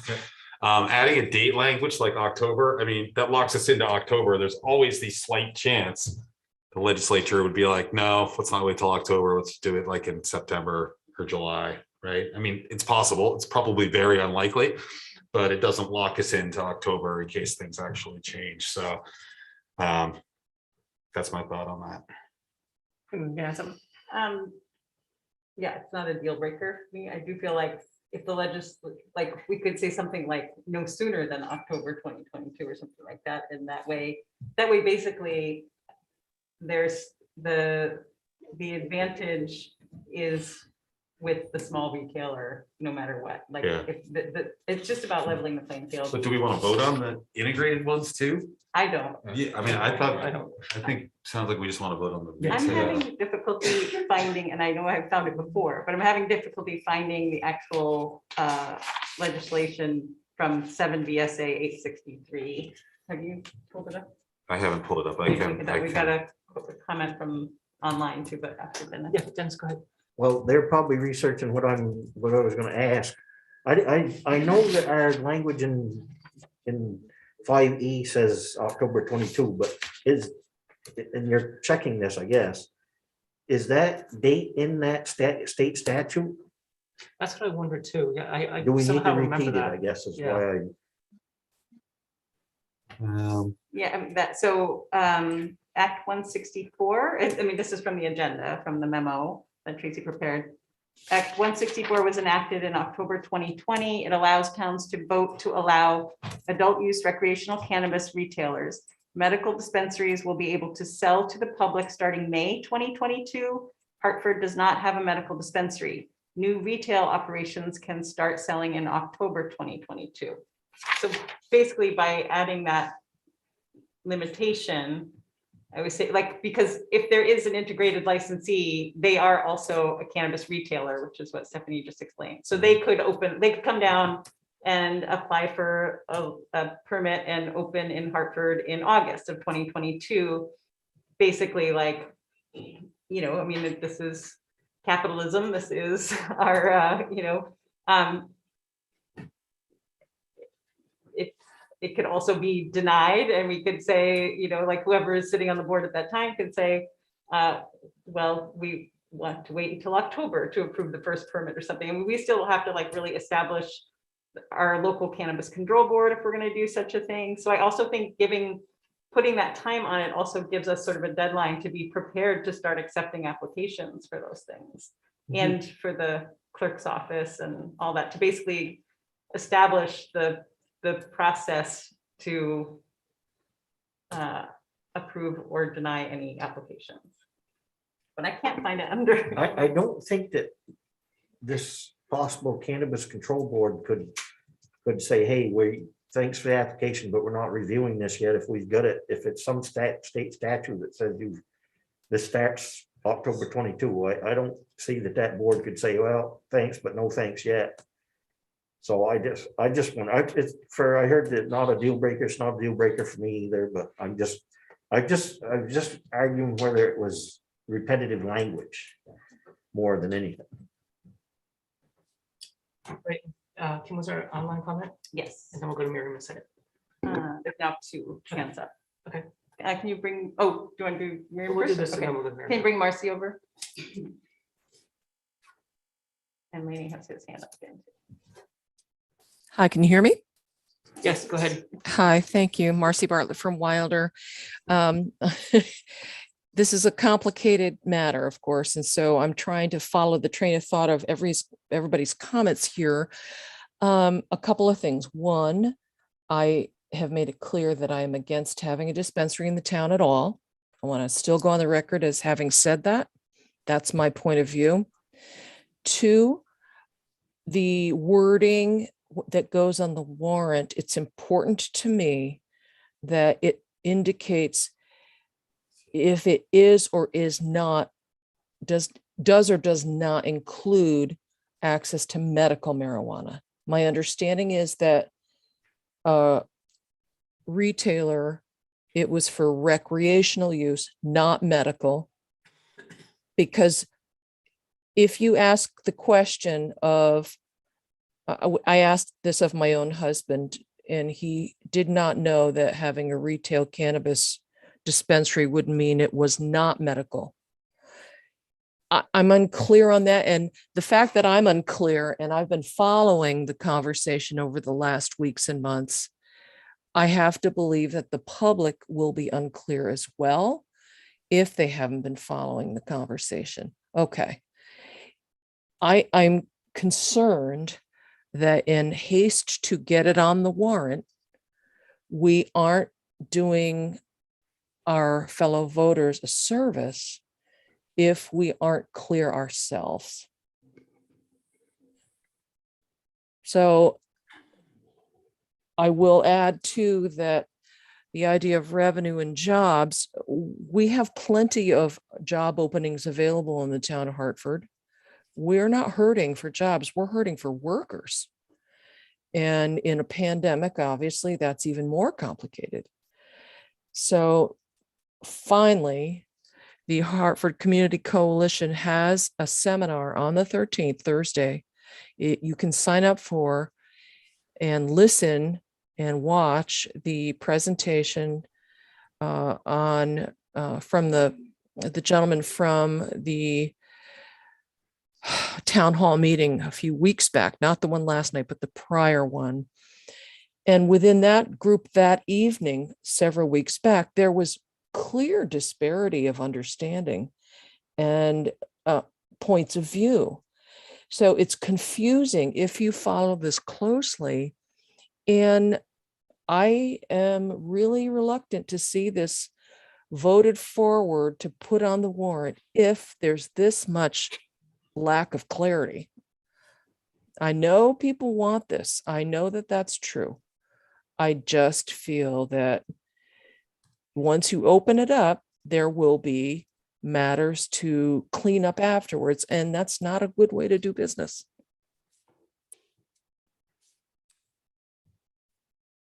Thanks, Marcy. Okay, we got Mike Morris and Lanny here. Oh, and then one more. Who was the first one on? Who was the next one on? And then we'll go to Miriam, and then we'll go back to the people that are online. Okay. I don't know if Lanny or Mike came first. Want to go to Lanny since he's a board member? Yep. You bring over Lanny one more time.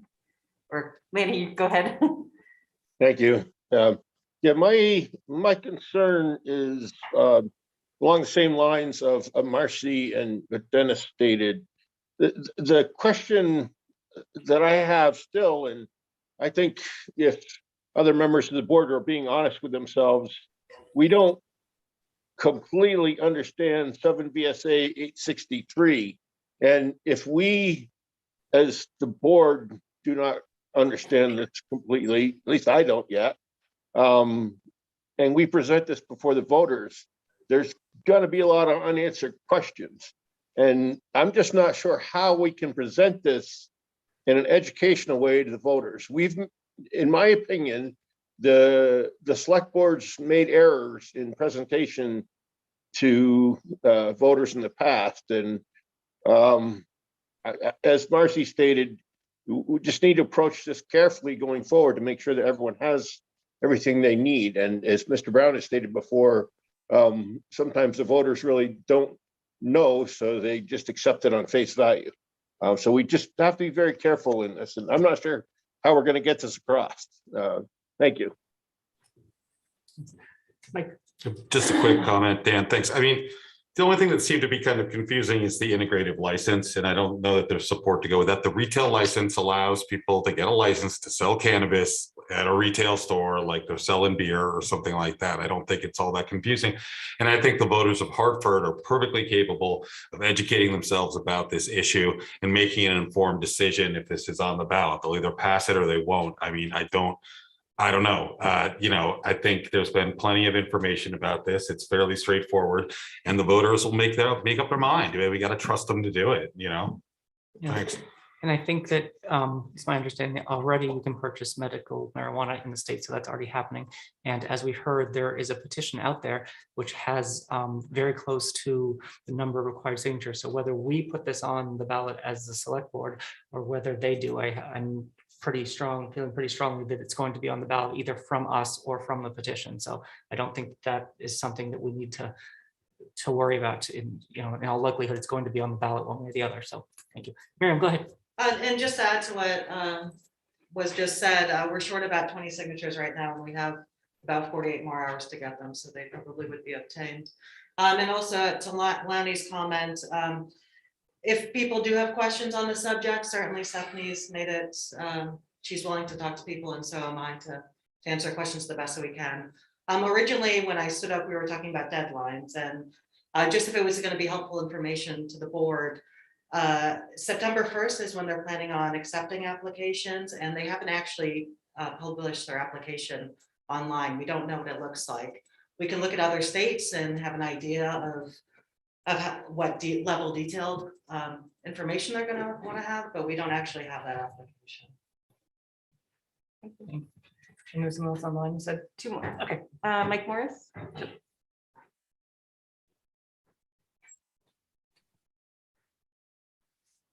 Hello, Chair. Can you hear me? Yes, go ahead. Yeah, thank you for Mike Morris, Hartford, Vermont.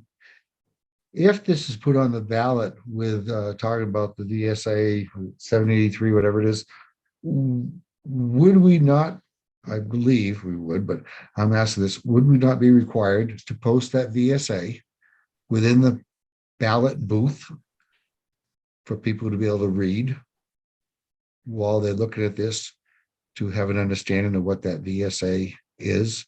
I think we've done that in the past on I think even the Welcome Heart home ordinance, we posted what that explicitly said on a piece of paper in each ballot or ballot booth. So every voter could read it, because there's not enough room to print it on the entire ballot. That would cover an explanation to the citizens up front.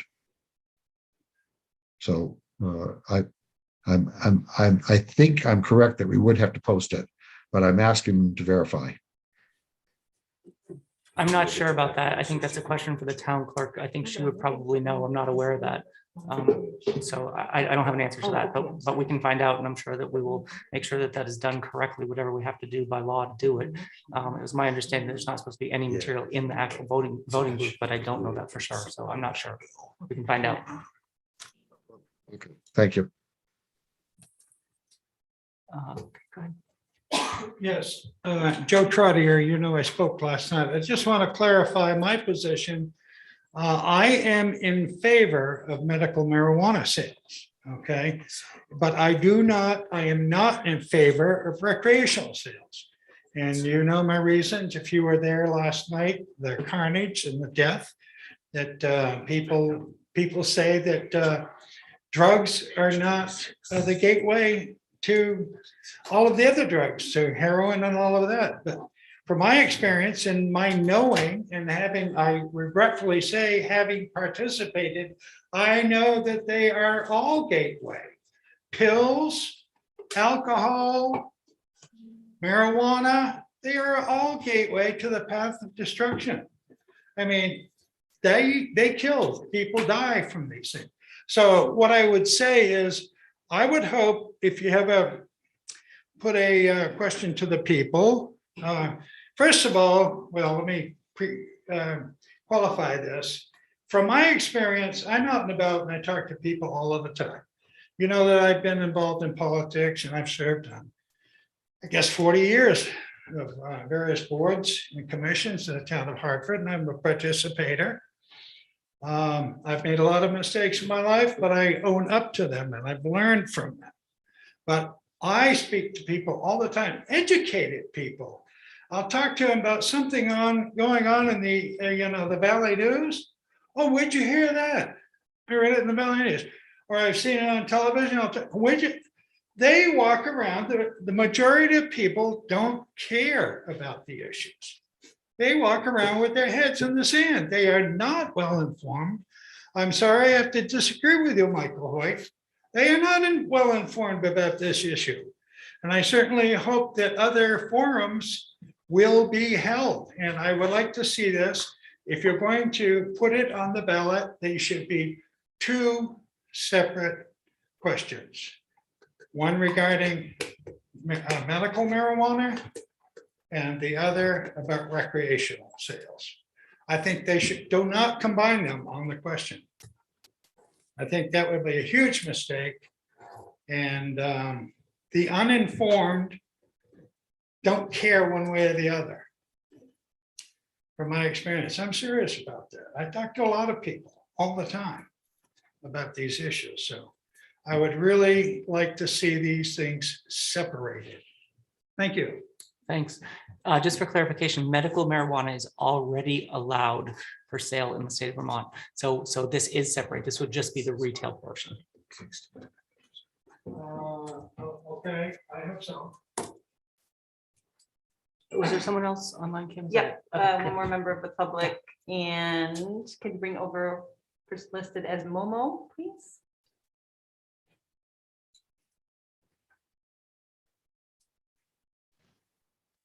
Hello. Yes, go ahead. Hi, Melinda Brooks, Hartford. I just want to say that I think we're all kind of overthinking the room, and we're all of us are really more intelligent than everybody else is trying to tell us that we're not informed or uninformed. We're all ready. We're all ready and willing and able to vote. Thank you. That's all I have to say. All right, thank you. Dennis, go ahead. Just when I think I'm getting this, I'm now, please say what you said a moment ago about the retail thing, because that confused me. So it's medical, and correct me if I'm wrong, but this is my understanding. It's already legal in the state of Vermont medically to I purchase get that marijuana. part. Okay, so this, if we put this on, what we are doing is allowing the retail to happen in town. But Recreational sales. this, the way I thought I understood this is with the short, the top one, that the first language here is that would allow recreational and medical.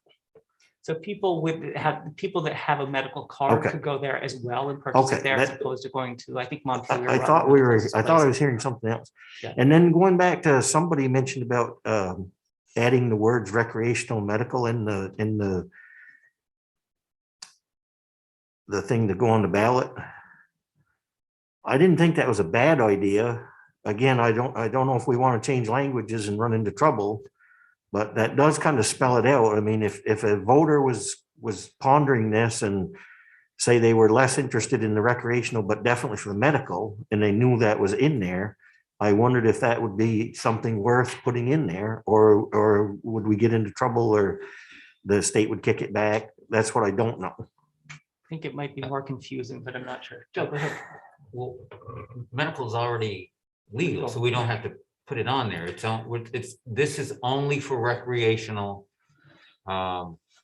retail. Agreed, but if Don't- this would bring medical available here, right now you have to go to Montpelier, I guess, the But closest, or if Rutland. someone wanted to open up a medical, they could do that. I rarely agree with my wife,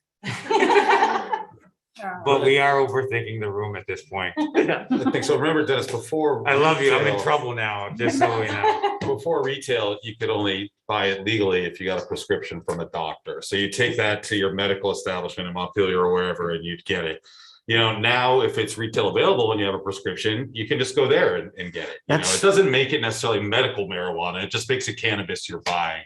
But you can go buy it somewhere else just because there's now an option to do so, as opposed to before where it was restricted only to people who had a physician's prescription. Thus having to drive to Rutland or Montpelier right, to do it. But with this, the way it is, it's both recreational and medical, as far as I can understand. And so that those would both be available here if this goes through. Well, I mean, cannabis would be available here, whether you have a prescription and you just want to go buy it locally and use it medicinally, that's fine. Or if you want to just buy it to use it recreational, I mean, it's just cannabis. It's not necessarily medical cannabis or recreational cannabis, it's just cannabis. You know, if before you had a prescription card, now you can just go somewhere locally instead of having to drive somewhere and you can buy the same product, you know. There's no difference between. I'm medical reeled back in. cannabis. Thank you very much.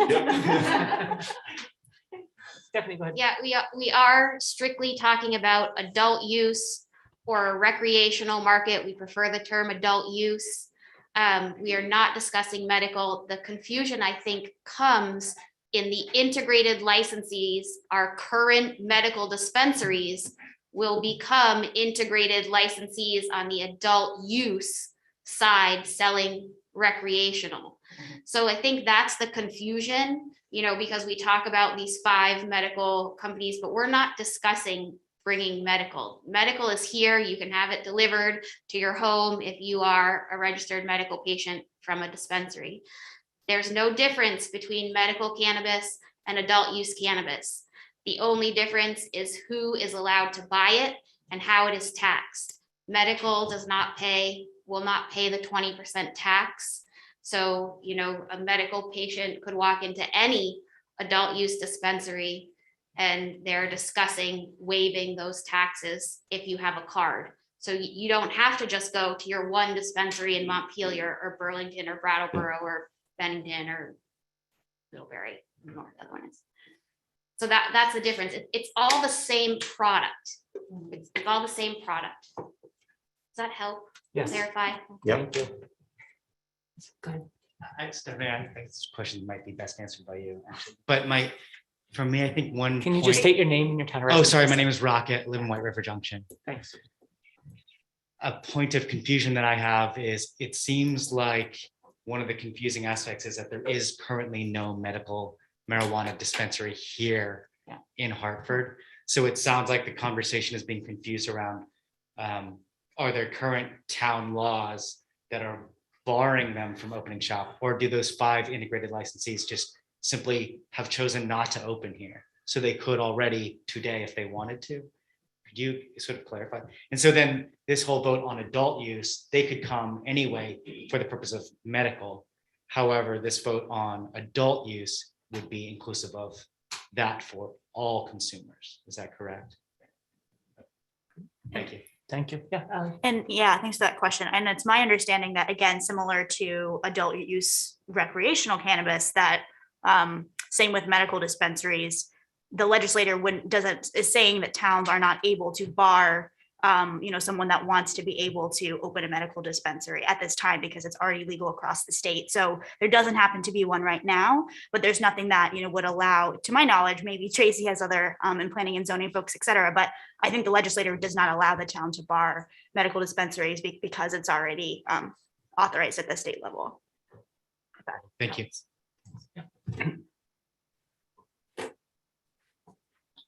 My name is Beth Demers. I live in White River Junction.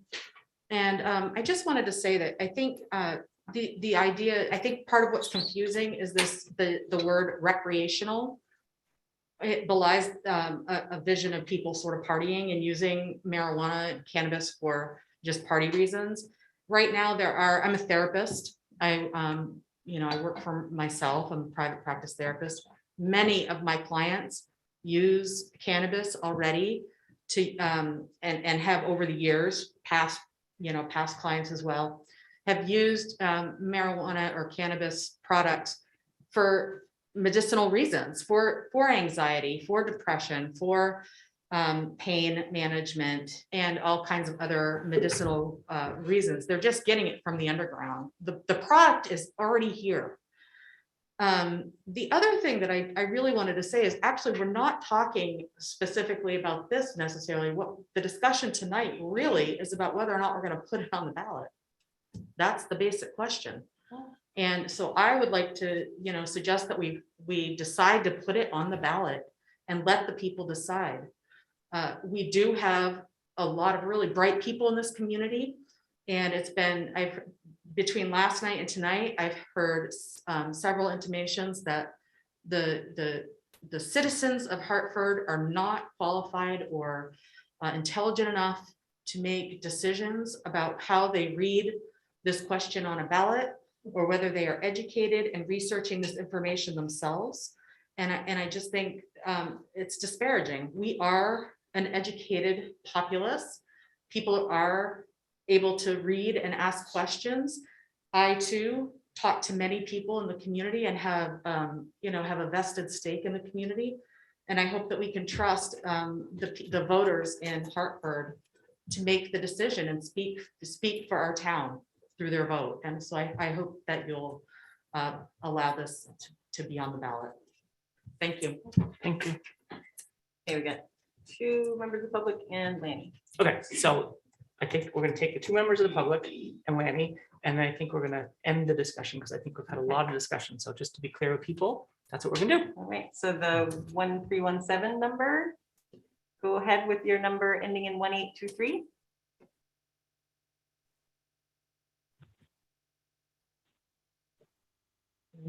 Hello.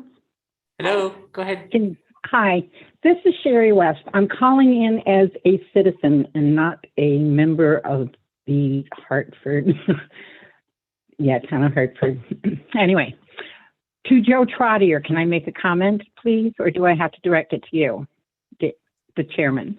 You have to direct it to the board and just make sure it's not a personal attack, please, okay?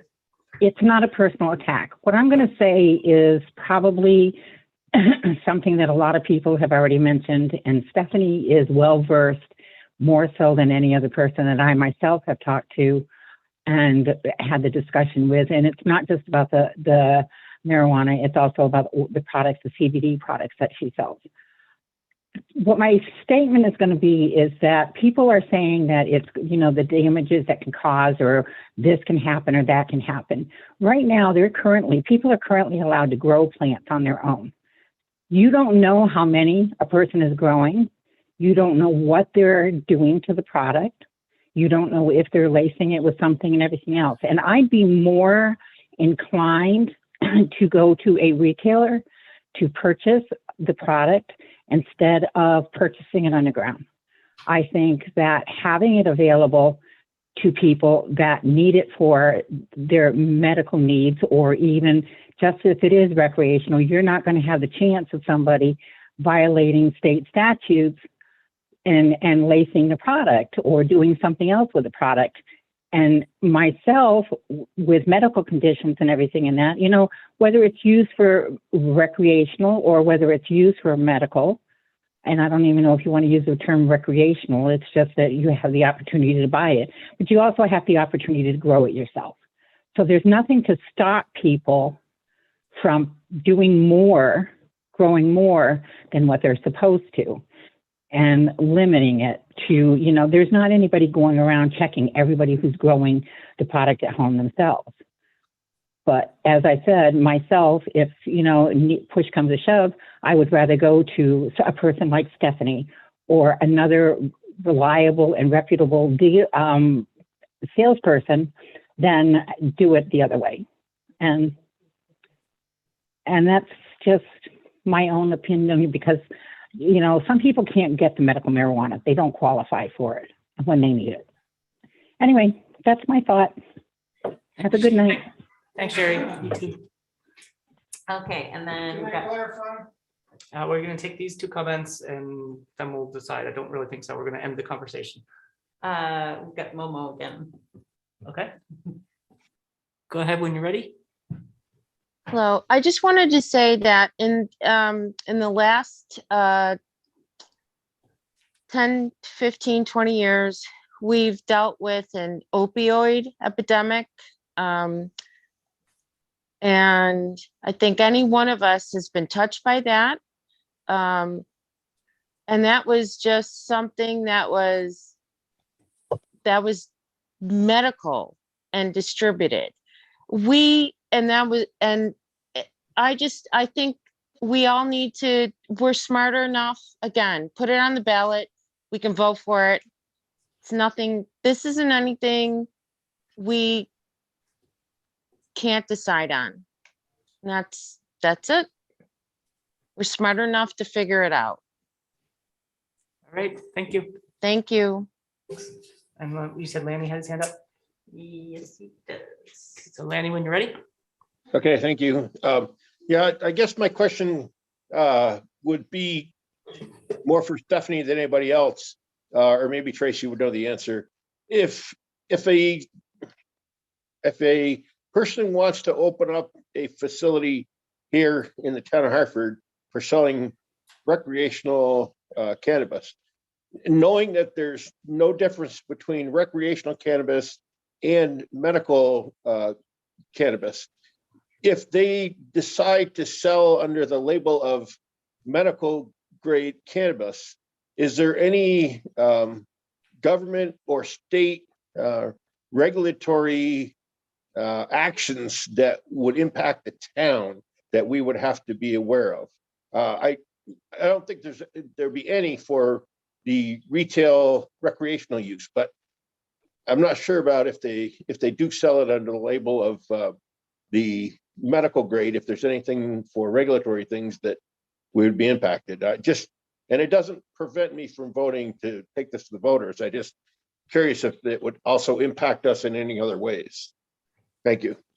I think that Stephanie already answered that. I think she said it was the same product, whether it was used medically or not. And she's shaking her head yes. So it's the same product. So it's not gonna be any different if you're purchasing it medically or if you're purchasing recreational. Is that correct, Stephanie? She's saying that's correct. Yeah. Yeah. Okay. I didn't know if there's anything. I think I know what Lanny might be getting at. Lanny, let's kind of tease this out and say, you know, like, I know words like organic, you have to, you know, you can kind of throw around some words like free range, right? Or all natural. Would there be any sort of rules or regulations around using a phrase like medical grade? Is Correct. that kind of where you were going for? Yes, you're on track. Exactly. Yeah, and I have to say I'm not particularly sure, but you know, we do know that there's a lot of looseness in how businesses can use certain words. So I'm going to say I'd be willing to bet $5 that there is no sort of regulation around anything that could be, you know, free range cannabis or anything like that isn't already regulated, but it's definitely something for us to think about as we do implementation is that we are pretty clear on what signage looks like. Okay, thank you. Yeah, you hit it 100%, Tracy. Thank you very much for clarifying that. We'll go to Joe and then Mike. Yeah, okay. Mike? Well, thanks. I'll just say, Tracy, it's likely like the state will be regulating anything. That's going to be like commercial claims. They do it like what you can label as a Vermont product and stuff like that. So I'm sure that any regulations like that will come down to us from Montpelier. So That's a good point, Mike. Thanks. Sure, yeah, and Lanny, maybe I'm it's already been answered, but I think also, and not to say something that might be obvious, but like the fact that if someone is trying to sell, you know, provide medical marijuana, they would have to have the appropriate license for it. So, you know, there's regulatory mechanisms, and it's not like someone could just say, great, I'm, you know, a medical dispensary without having the right licensing. Again, that might be stating the obvious, but just something to point out. All right. Okay. There we are. Now we'll entertain a motion Can I clarify my statement? I don't think we need to clarify at this point. I think we're gonna have those comments and we're gonna end, and I think we've got enough information. I think we know where we're at. So I think unless people would like particularly here, then I think we can just stop right now, but I'm willing to go to the board and see what they want to do. I mean, we said we were gonna stop. I hate to shut someone down. Can we do it in like 45 seconds? Yes. How's that? That works Okay, for me. very Okay, quick. that- Okay, I just want to clarify, I did not say that I did mean to imply that all people don't care. There are a lot of people in this community that do care and are well informed. I agree with that. So I disagree with the lady there. I did not mean to imply that. But I know there are a lot of people that don't vote. The people that care get out and vote and are informed for the most part. But there are a lot of them that aren't and don't care. Thank you. Thank you. Okay. We'll entertain a motion. And just one more comment. Mike and I did dig up the statute language, and it is familiar and it is all in line with things. I was just having difficulty like pulling it up on the spot, but we got there. And happy to forward the link if anyone wants it. The dates in there? It would be at the end of the bill, they put effective date, so you'd have to find out whatever section this is and find out what it is. But for now, we know it's October, right? Sometime in October. And the reference, the 7 VSA 863 checks out. That's the chapter, the section of the bill which talks about how it has to be affirmatively, opted into by the town. Okay. And so did we decide that we do not want to include the date in the motion, the October 2022? Is that the general consensus? I think it was kind of either way, but I think people were more leaning with the language that was here just to make it clear and more concise, but we can make the I don't know motion if either it's way. necessary, Yeah. would be my guess. Yeah, I appreciated that thought, Kim, but it sounds like we're tied to the legislature's timeline anyway. And so, if that were to be October or if they were to change it. Yeah, I mean, I get that. The difference is a larger integrated licensee could come to Hartford prior to October 2022. And that is fine. That is an option. A smaller independent retail cannabis retailer may not come into Hartford before October 2022. So that was the distinction that I was trying to make. I don't think there's a huge risk. I mean, I think of these 5 licensees, if they were going to be pursuing Hartford, we might have known about it already, even through the planning department or something. And I personally, as liaison to the planning, don't know anything about that. So I'm willing to take that risk. Either way, I think either way, if you Okay. want to make the motion, right, put that in there, fine, we'll see where it goes. And if No, you I'm don't, cool with that's that. fine, whatever, but. Would someone like to make a motion? May I? Yes, go ahead. Mr. Chair, I move that the select board place the question for opting in to allow cannabis on the March 1st ballot with the language as follows. Shall the town authorize cannabis retailers in town pursuant to 7 VSA section 863?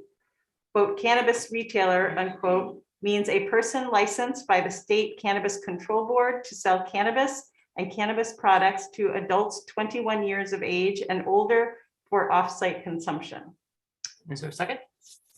Second. Second from Ally. Any other questions or comments, discussion? Hearing none, we'll call the question. All in favor, say aye. Aye. So it's unanimous. Thank you. All right, so it's 8 o'clock now. We'll take a 10-minute break and report back here at 8:10. Thank you.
I don't know if you guys can hear me, but I had to go pick a couple of nice fresh tangerines for break, right off the tree.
Do you mean to have your hand up, or did you just forget to lower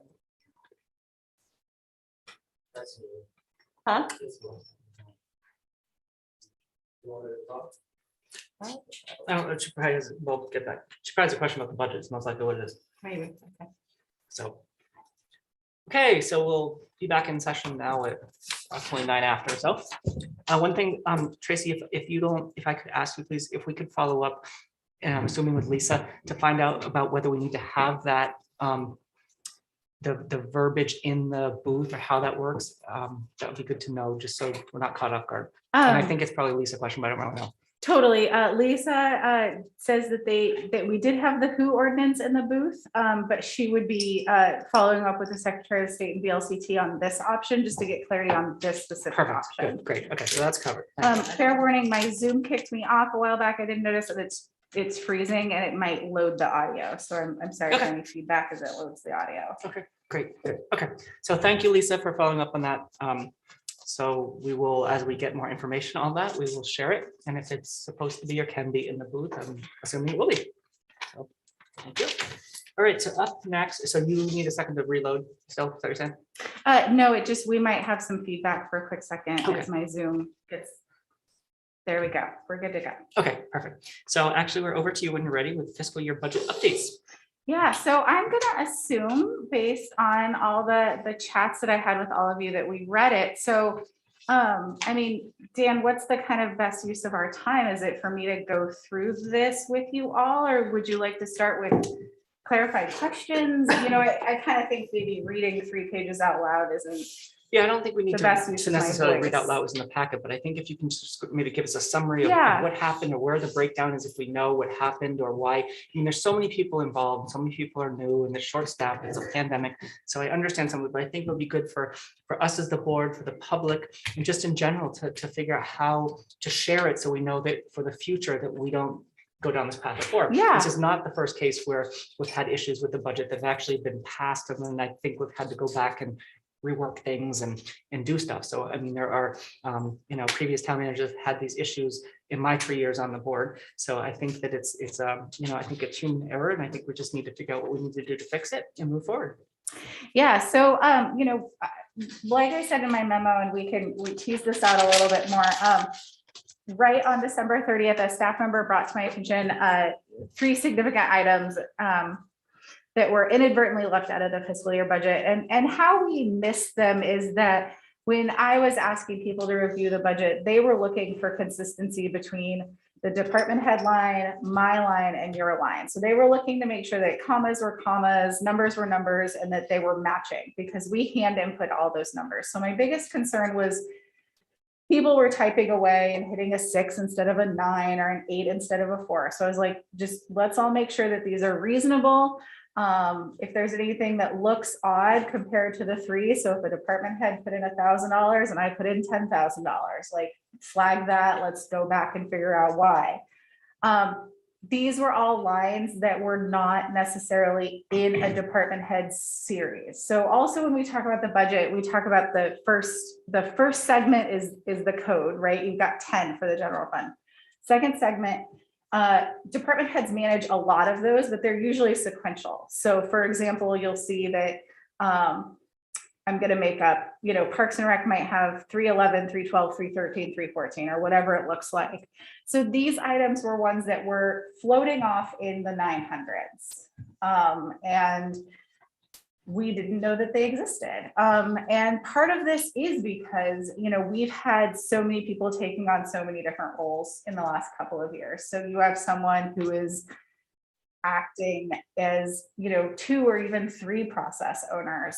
You have people that are coming in and out, and one of the things as an auditor, and it's not uncommon at all, is that we don't have things written down. We rely on verbal knowledge and on checking in with each other to kind of remember where all these things go. We're not alone in saying that we don't have everything written down. If anybody, thinks that that's unusual or unfortunate, it is kind of just the cost of doing business in local government.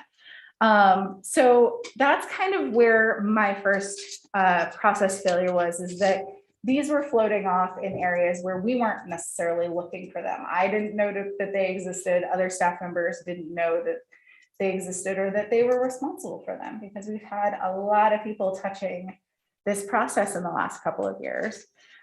I am immensely thankful that the staff member brought this up to me and that they found it. I do wish it had been earlier, but you said, Dan, things happen, and this isn't the first time we've all been in this place, and we're probably not the first town managing with this, even towns of much larger and much smaller sizes.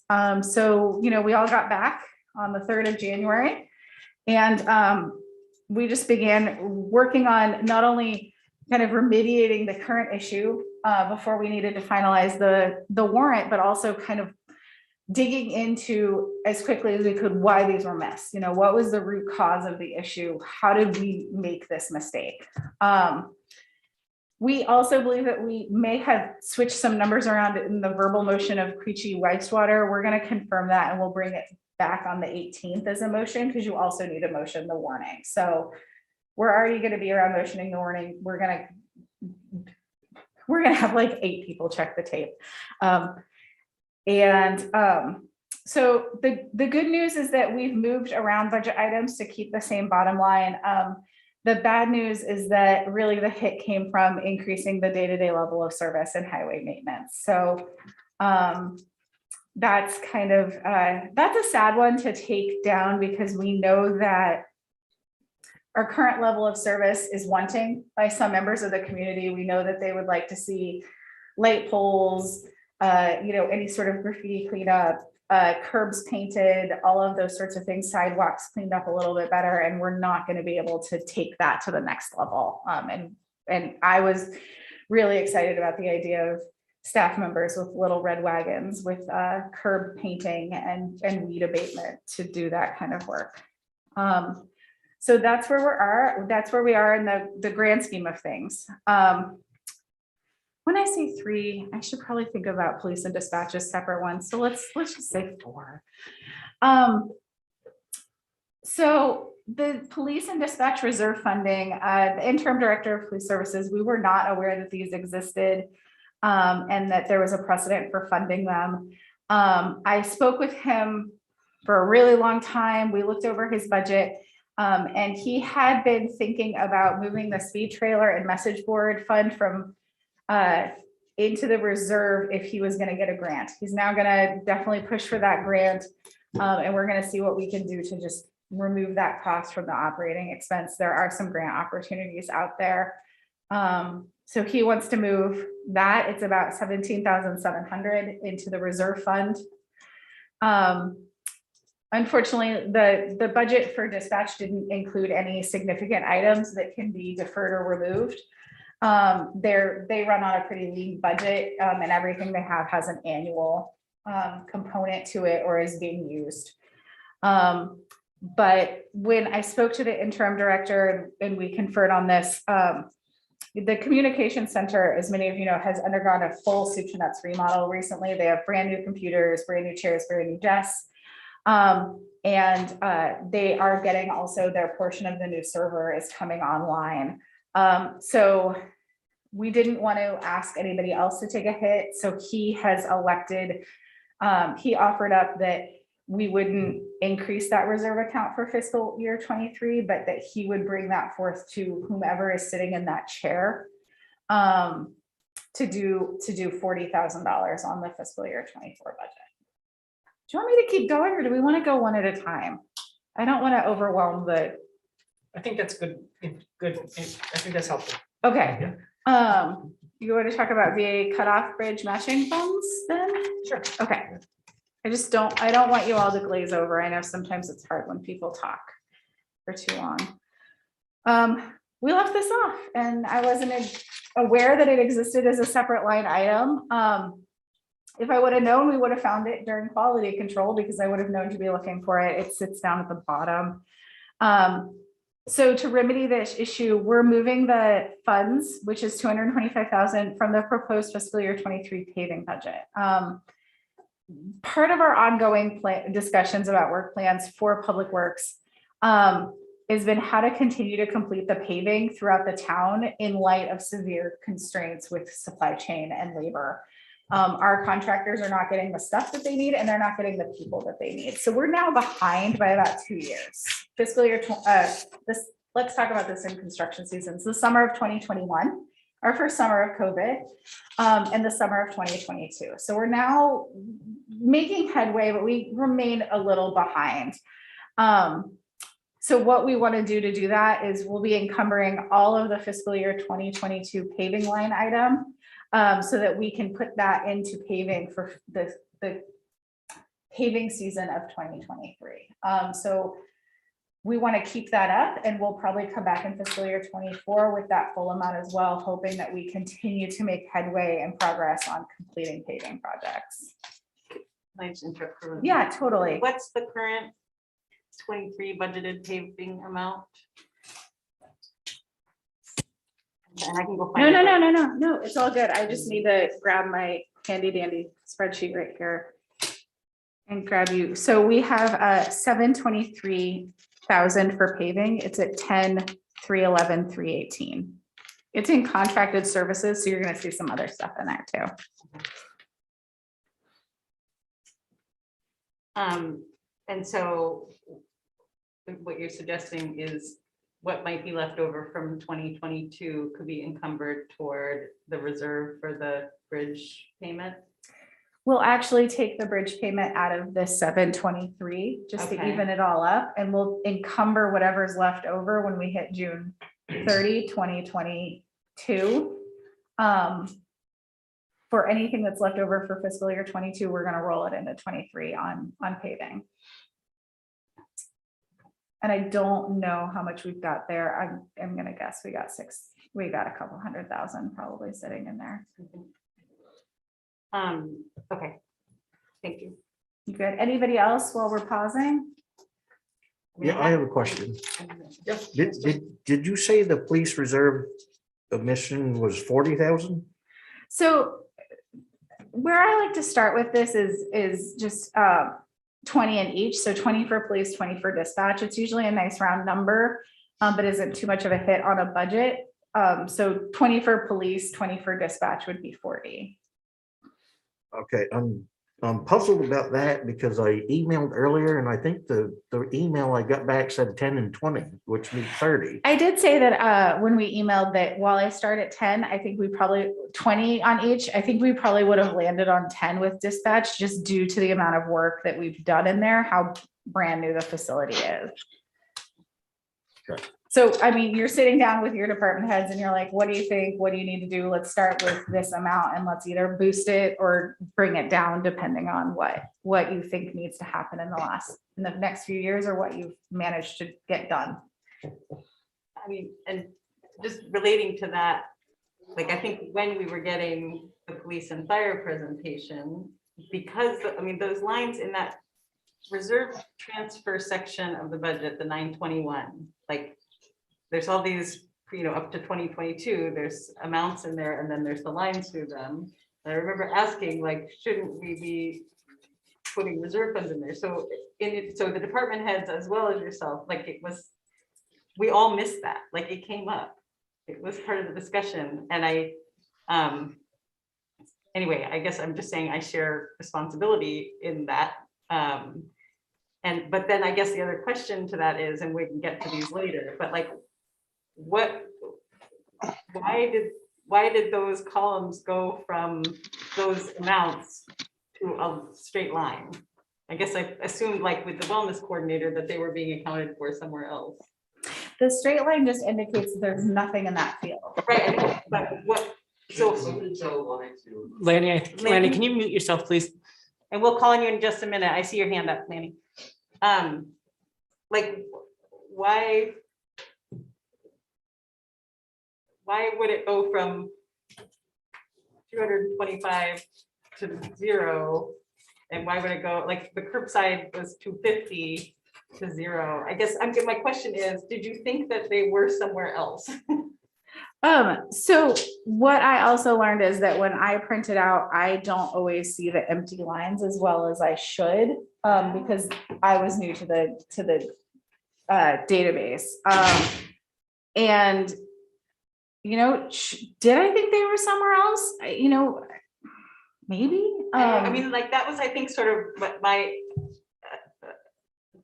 granted, no, everyone knows you shouldn't make assumptions, but like, for the line where the wellness coordinator position, the title was changed and its allocation of where it was. So it had the previous years in the columns, and then it had a line through the 2023 column because it was moved somewhere else. And so looking at this, I'm thinking, oh, well, it wouldn't just go from 225,000 to 0. It must have been reallocated somewhere else. It doesn't, the lines don't indicate any sort of input. So this is actually a cleaned up version. Like when you go in and you just dump all of general fund into a PDF and look at it, we've got all sorts of not old accounts, but old things that we used to use, general ledger accounts, that are sitting there that aren't used. So that's another thing that a learning curve for me, where some of them are still used, and I need to know which codes are defunct and which codes are not defunct. So like COVID-19 expenditures, I was going to say hopefully they'll drop off, but I don't even know anymore. But those will eventually become general ledger codes that are defunct. We don't use those anymore. All right. Anyway, I can stop there, but sorry, I'm done for the moment. Okay. Lanny, do you have a question? Yes, thank you. I got a headphones on. Can you still hear me okay? Yes. Okay, so a couple of questions, I guess, more than a couple. So were these items that just cropped up, were they items that were not on last year's budget for 2022? Or did they just appear over like during the year?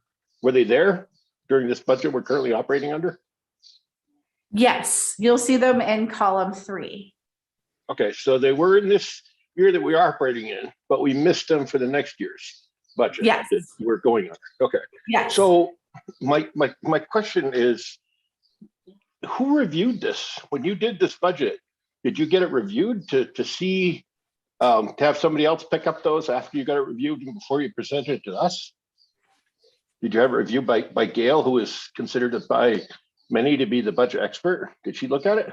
So I want to say that I've had a lot of staff members in and out for a variety of health reasons. The staff members who were on call to review it just simply missed these. But it and was, I hesitate to play a game of he said, she said. No, I'm not doing that whatsoever. I'm just asking is that did our finance administrator review the budget at the completion before presented to us? She was not available. Yes or no. She was not available too. Okay, all right. So the next question is, when we look at the money that's being taken from public works to be, that was going to be used for paving. We look at that from a standpoint of dollars and cents, but taxpayers look at that as a matter of miles.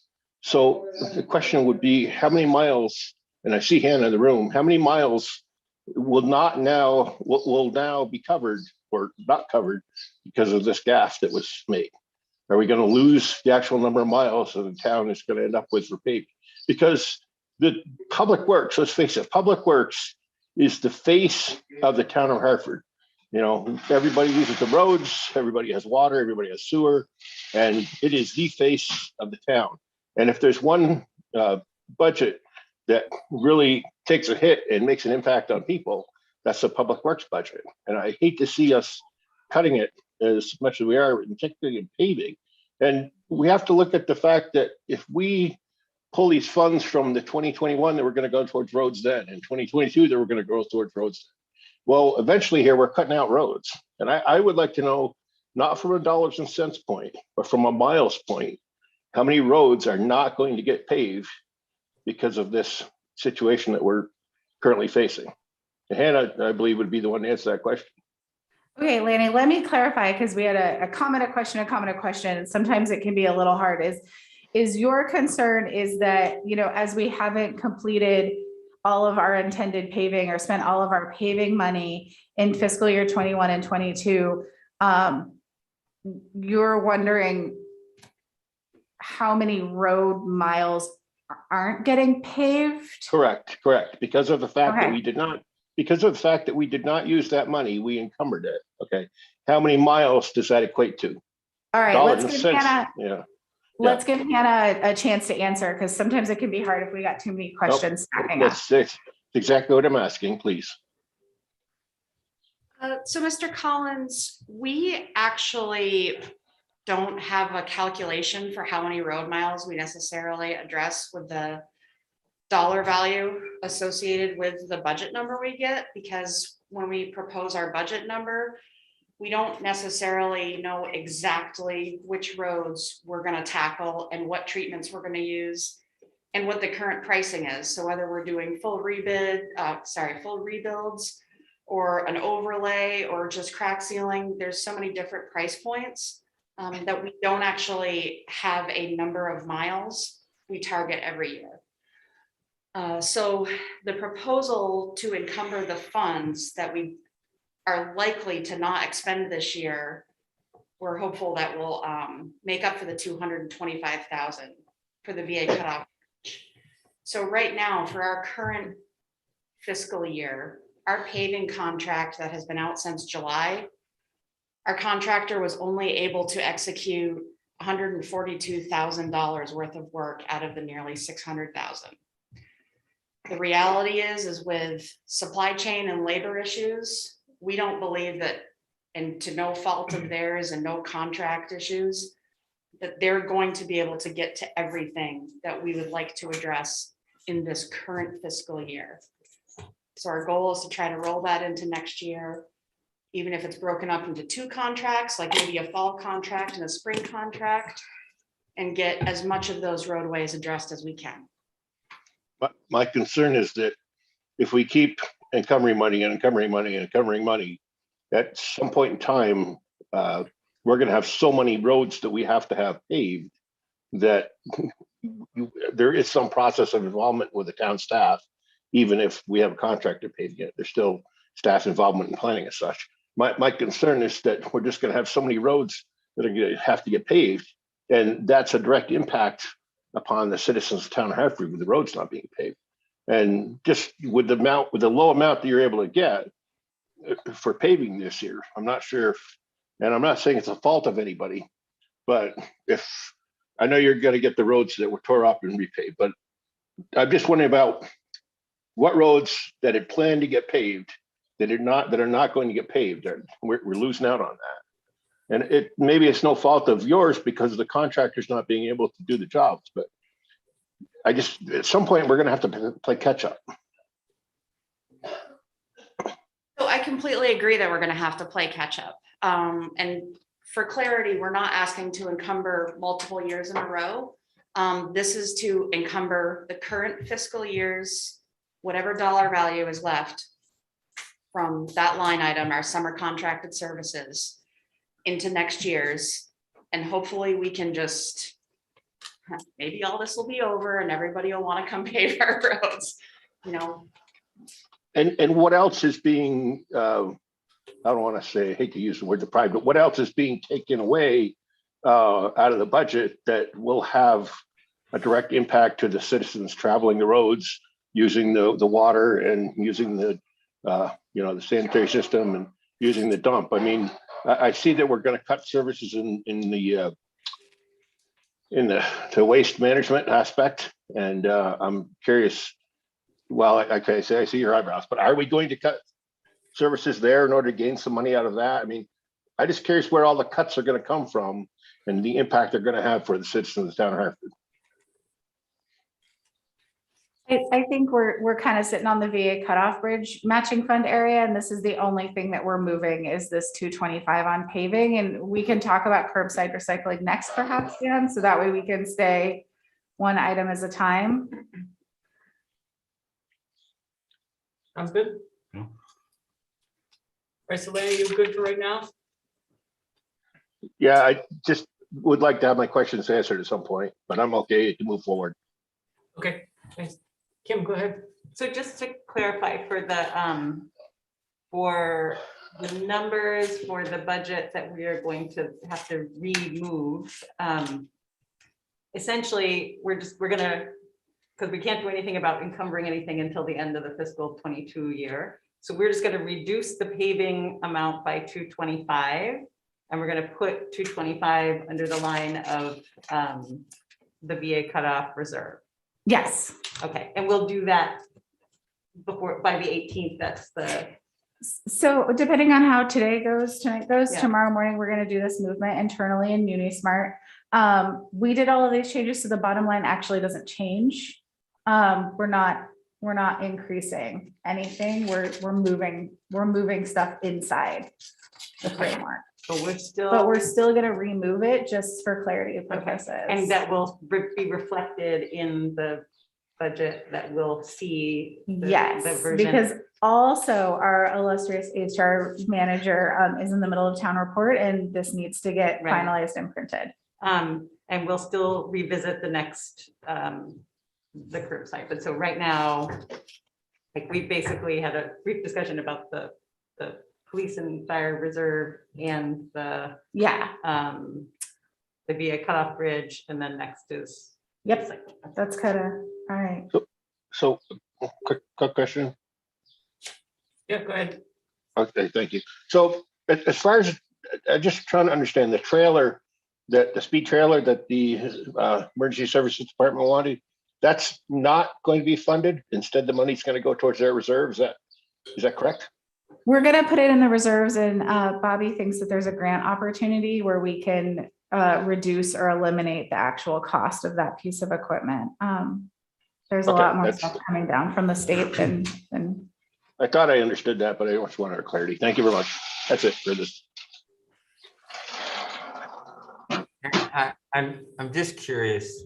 I mean, we're cutting from your department of the budget that you, what impact will that have? Have a seat, Hannah. I'll make sure I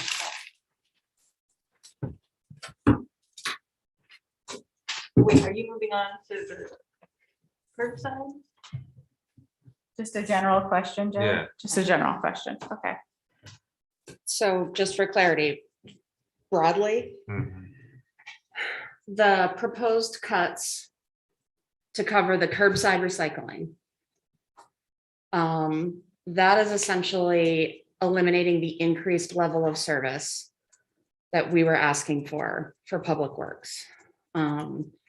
It was the 2 additional full-time highway staff, 2 additional part-time staff, some increases in building repairs, about $100,000 out of the sidewalk improvements,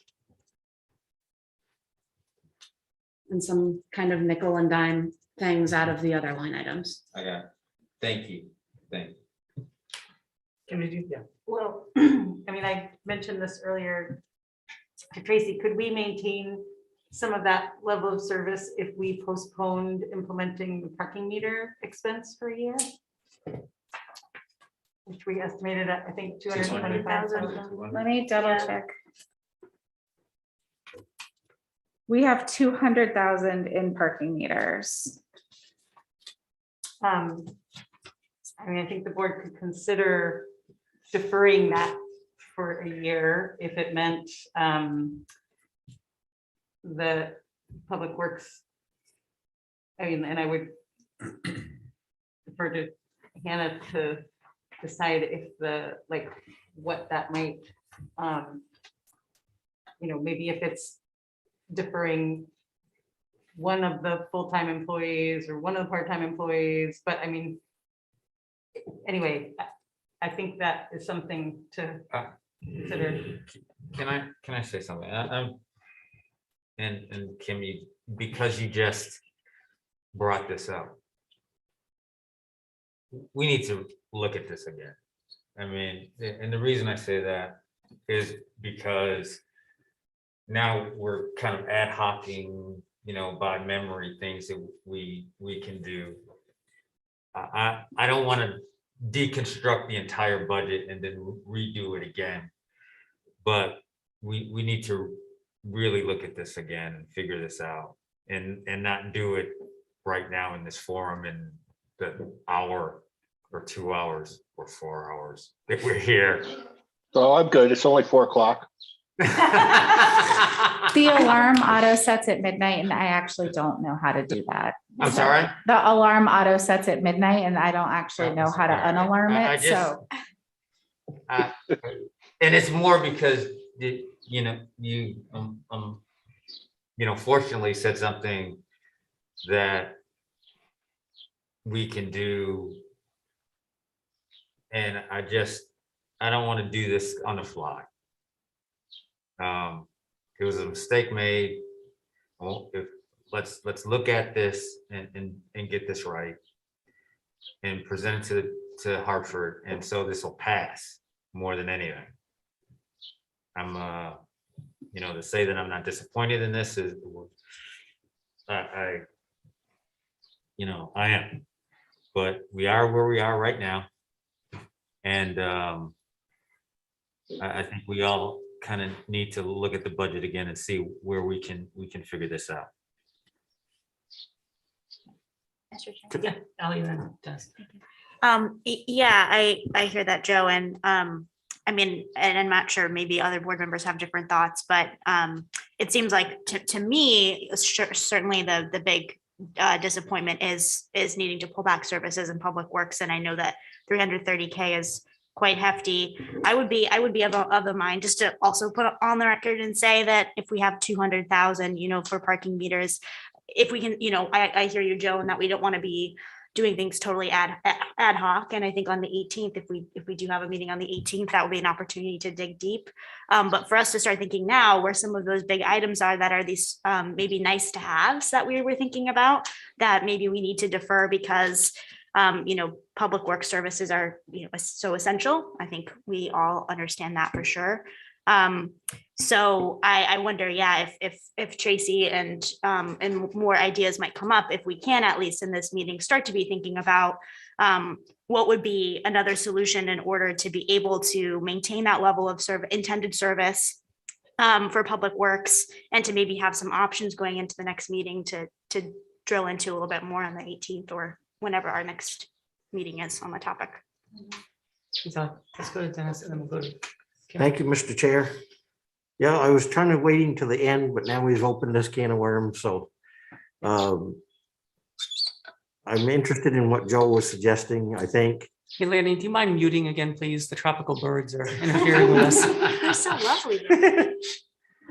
This is a different budget than we approved in many ways, and the thought of cutting services. One thing that we're tasked as a board here is our top priority is public safety. And we're talking about cutting out some things that might not make that as good. unable to increase winter snow removal and parking lot conditions and so forth. The thought to me of hiring all these new staff members, as you heard me say before, and reduce public safety, our top job, what I consider to be, is unthinkable. And so I have a lot more to say, but I'm, as many of you know, I'm concerned that these thoughts and changes are made even without our approval so far. And I really think we need to take another look at this. And how do we do that? We're on our timeline here. So I don't know if we want to have a special meeting, say Thursday night. I don't even know if that's doable with laws. I think we have 24 hours to warn a special meeting. And then I hope we can do it more than one night, because if we wait till next Tuesday, I think was suggested, that's a lot. I think we should have a meeting and then absorb that and then meet again and decide on that. I'll leave it there for now, but some pretty big stuff here. If I can. Yeah, we came in. Oh, I'm sorry. Yeah. No, no, please. Just another consideration, I would love to see in the mix, whatever mechanism we use to finalize this, and we do have to finalize it, is I think I've expressed my disappointment, I don't know what the right word is, about when throughout the year, once we have our budget established, if something arises that the select board wants to initiate something that costs money, we say, well, it's not in the budget, we can't do it. But well within the means of the operation of the staff within departments, if a need comes up and the funds are there for some other purpose, they can be rearranged. And so I fully appreciate that is just part of the process, but this is our opportunity to influence the way this budget is presented overall. And I guess, so one thing I'd like to kind of along the same lines as the potential for considering encumbering unused paving funds from the 22 budget, which is not finished. I'd like to consider that, like where we are at this point, I guess we're only in the second quarter of the 22 budget, but that I think we still have unfilled staff positions, and that we look at, instead of potentially reassigning those funds to other things throughout the year, that we look at anything else that could get switched around to encumbering toward these shortfalls for the 23 budget. And I know we can't necessarily allocate that at this point, but even, I mean, like, for example, even for first quarter, it would be interesting to know how many unfilled positions salaries were budgeted that were unused to date for first quarter. I mean, it's probably $10,000 or something anyway, you know, whatever that, you know, I'm completely throwing that out. But I guess my point is, you know, coming into this budget, I was all over the place about unused funds for the 2021 budget and how, you know, how those could impact the unassigned fund balance and things like that. And so I don't ever want to charge the taxpayers more than we need to spend with the town, but we also have to prepare to be able to spend those funds if we can. Anyway, so I guess I just want to keep out there on the radar, if there is some way to think about if there are unused funds in the 2022 budget, that we somehow consider bringing those forward, like not reallocating them throughout the fiscal year or the calendar, the fiscal year. Does that make sense? Yes. I'll leave that. Does that make sense to you? Let me. I'm not saying you can't. No, let me reallocate. active listen back to you. Okay. Is what you're saying is normally at the end of the fiscal year, we look at all the kind of live projects and we say, okay, these are going to cross fiscal years. And so we need to take this money and we need to put it over here. It's an accounting move, right? We just say, we're not done with it. We're going to put it over here. And then anything that just didn't have a need, anything that is left over, and that could be salary savings. And then we could have taken that salary savings and had to pop it into a a copy machine that, you know, just blew up one day. Anything like that, we typically put in the unassigned fund. Okay. And then, so the hard thing is, you know, we can't kind of on the fly reduce the FY 23 budget when we kind of hit that, say, June 28th at midnight. We can't go, oh, wow, you know, this is what we are. Let's take a left. You know, we're kind of stuck with where we are, which is the really annoying thing about this process is we're here 6 months left in fiscal year 23 kind of, or 22, kind of rolling the dice on what everything's going to look like. That makes perfect sense. And actually, so maybe to clarify or summarize, it's not necessarily asking to allocate those funds towards the 23 budget, but to ask staff to kind of be more diligent about switching funds around. I mean, not that you're not already diligent, but to be like quite frugal with those, any unused funds from 22 budget, that they go into the unassigned fund balance and maybe be able to be applied toward future costs. I'll be back there. I think, Dennis, you were asking timelines. Yes. So between the 20th and the 30th is when our budget has to be posted. The closer we get to the 30th, the more kind of dicey it gets. So probably we have up until the 24th to finalize whatever we're going to finalize. Let me double check on that one, Joe, when it comes to the printing of the town report. Let me just. Because this is included in the town report. So Right. hold on just a second. I'd still like to speak at some time. Do I have to go now? Oh, let's see if Tracy's gonna answer this. The original send to the printer is the 21st. We get a proof back and we have 5 working days to review it. So really on the 21st, we have to have something that we can send to the printer. Okay. I think we have a week. Yeah. Yeah. Okay, Lanny, go ahead.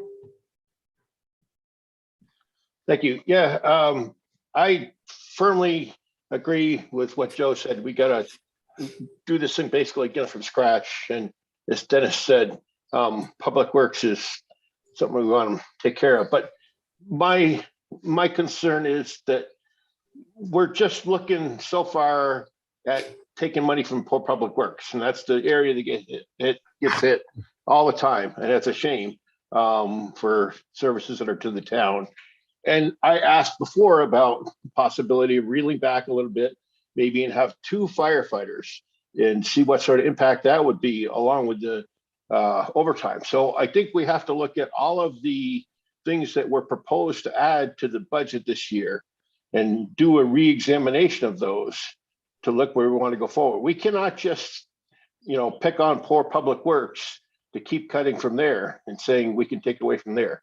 I think we have to go across the board and look at this thing, but it can't be done tonight, but we have to be more focused than just taking out of Public Works.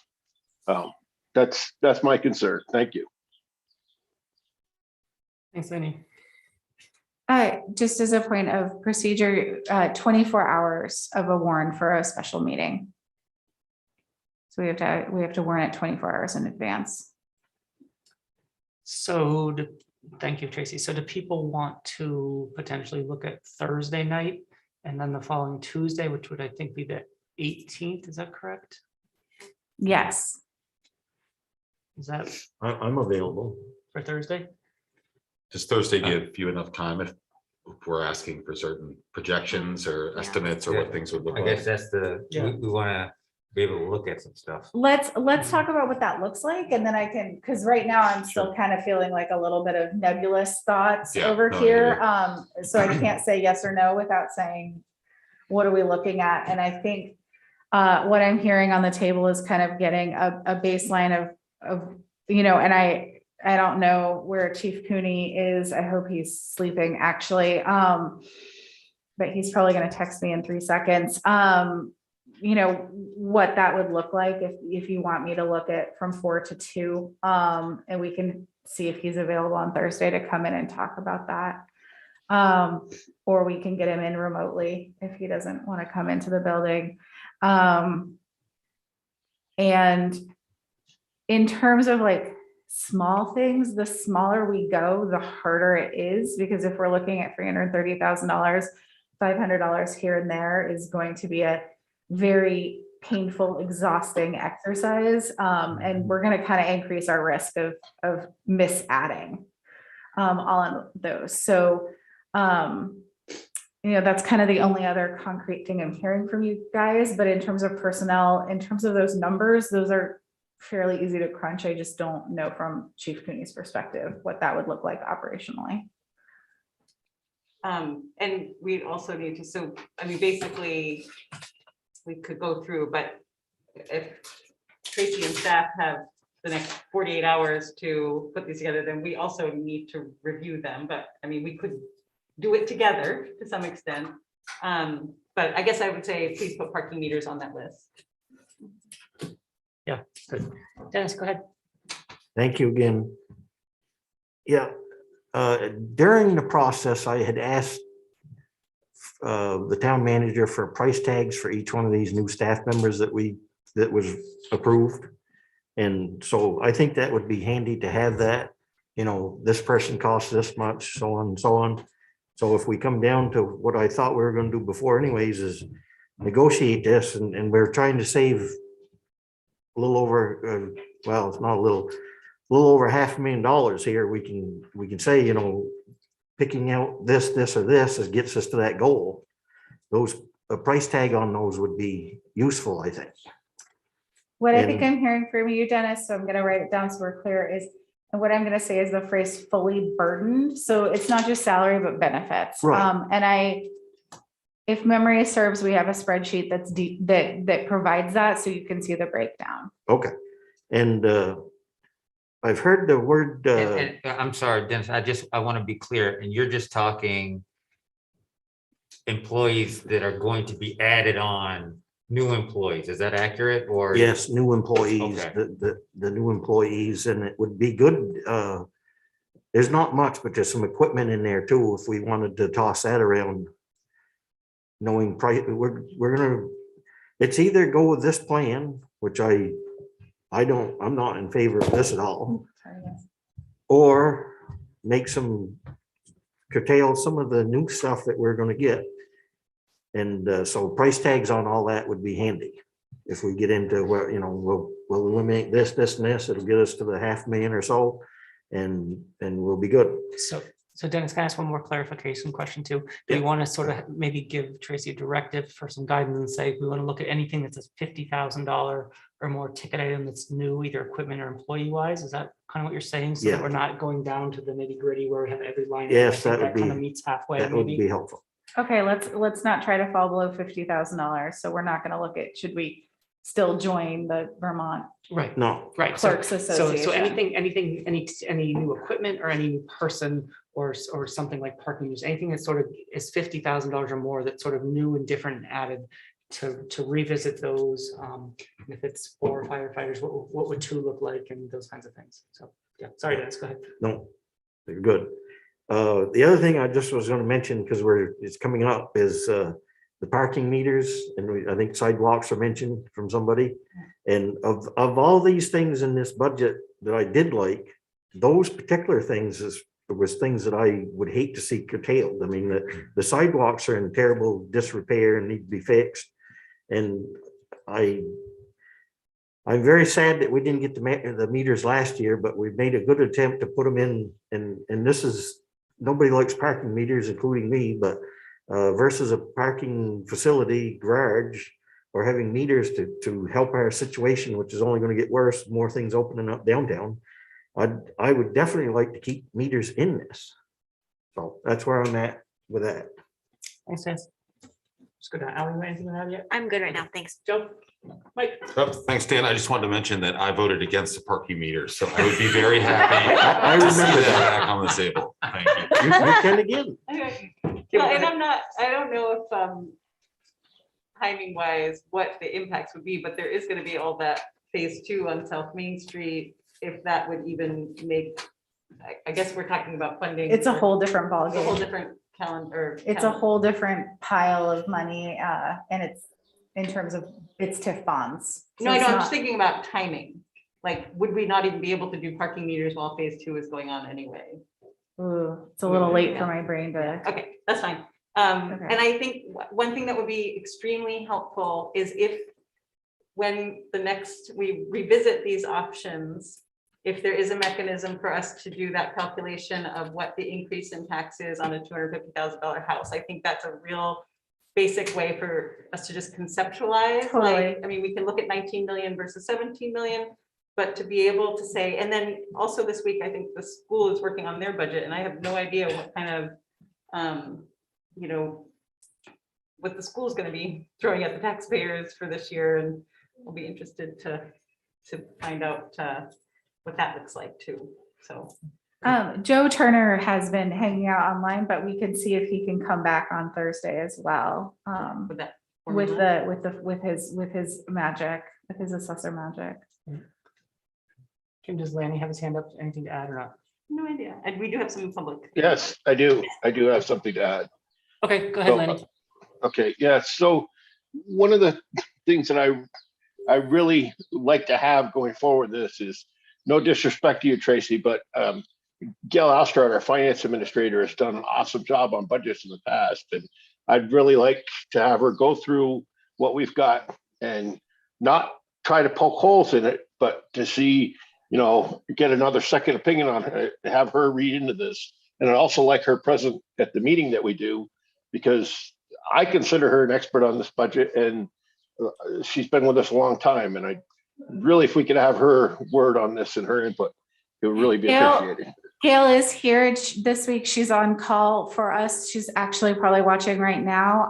And we can have her here at the very least remotely. Again, we're trying to keep all of them from breathing each other's air. Yeah, she is definitely someone that can help us out with, I don't want to call it an audit, but just a second set of eyes on this thing going forward. Thank you.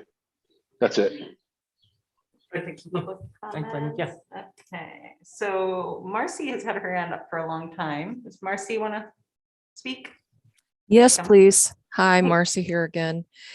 I would like to echo, thank you, Lanny. Yes, I would love to have Gail Ostrout do a overview look at the budget.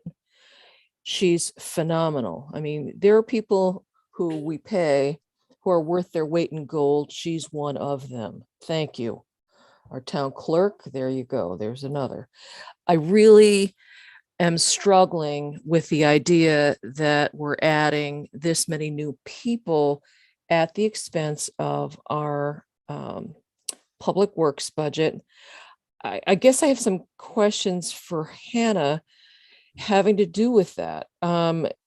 We have equipment, we have maintenance needs, and some of the things to do. Well, we're all in it together. We all hang separately or hang together, right? So it would be nice to see the town maintain the local beauty of it. And there's a measure of that done with groundskeeping, sidewalk maintenance, etc. I don't think that those feel-good things should be diminished in their value so that we can add X amount of more full-time people. I think those things need to be protected. I mean, if your house is on fire and there weren't enough firefighters, you'd be the first one to sing, we should have had those 4 firefighters. So none of us can read the future. I would like to know if those 4 firefighters were going to be staffing a firehouse in Queechee. Could somebody give me a yes or no on that? Yes, that was the intent. Okay. And are they able to staff that with less than 4? Yes or no? That's a question for Scott about his operations. I'm actually not sure because we typically have 4 in an engine. Okay. So the revenue that we're going to bring in from tax, I mean, 1.7 million is a lot of money in the discrepancy between last year and what we're proposing for this year. If major additions were made that we can revisit and whittle this back down during a period of people not being able to pay their bills, I'm all for that. I really think we need to do this. Thanks, Marcy. Thanks, Dan. I appreciate Marcy's comments, and you mentioned things like taking care of the downtown, everything like that. I think it shows that there's kind of a tension between wanting to keep getting, upset at cutting the public works budget for not providing like a full set of services, but also, wondering about the additional staff. Because 2 of the staff in public works are like going to be the plow drivers, right? To help increase like the lessen the time it takes to do all the routes. 2 are seasonal workers for downtown to do maintenance, right? And then 4 are firefighters, right? So we just have to keep in mind that we may be against this idea of just hiring new staff, but at the same time, if we don't make some of those hires, there may not be the level of service that we expect from public works, things like that. So I think it's a tension, and I think it'll be good to see what kind of services we can expect based on, what kind of new positions, if any, we want to approve. So can Hannah articulate what those services would look like?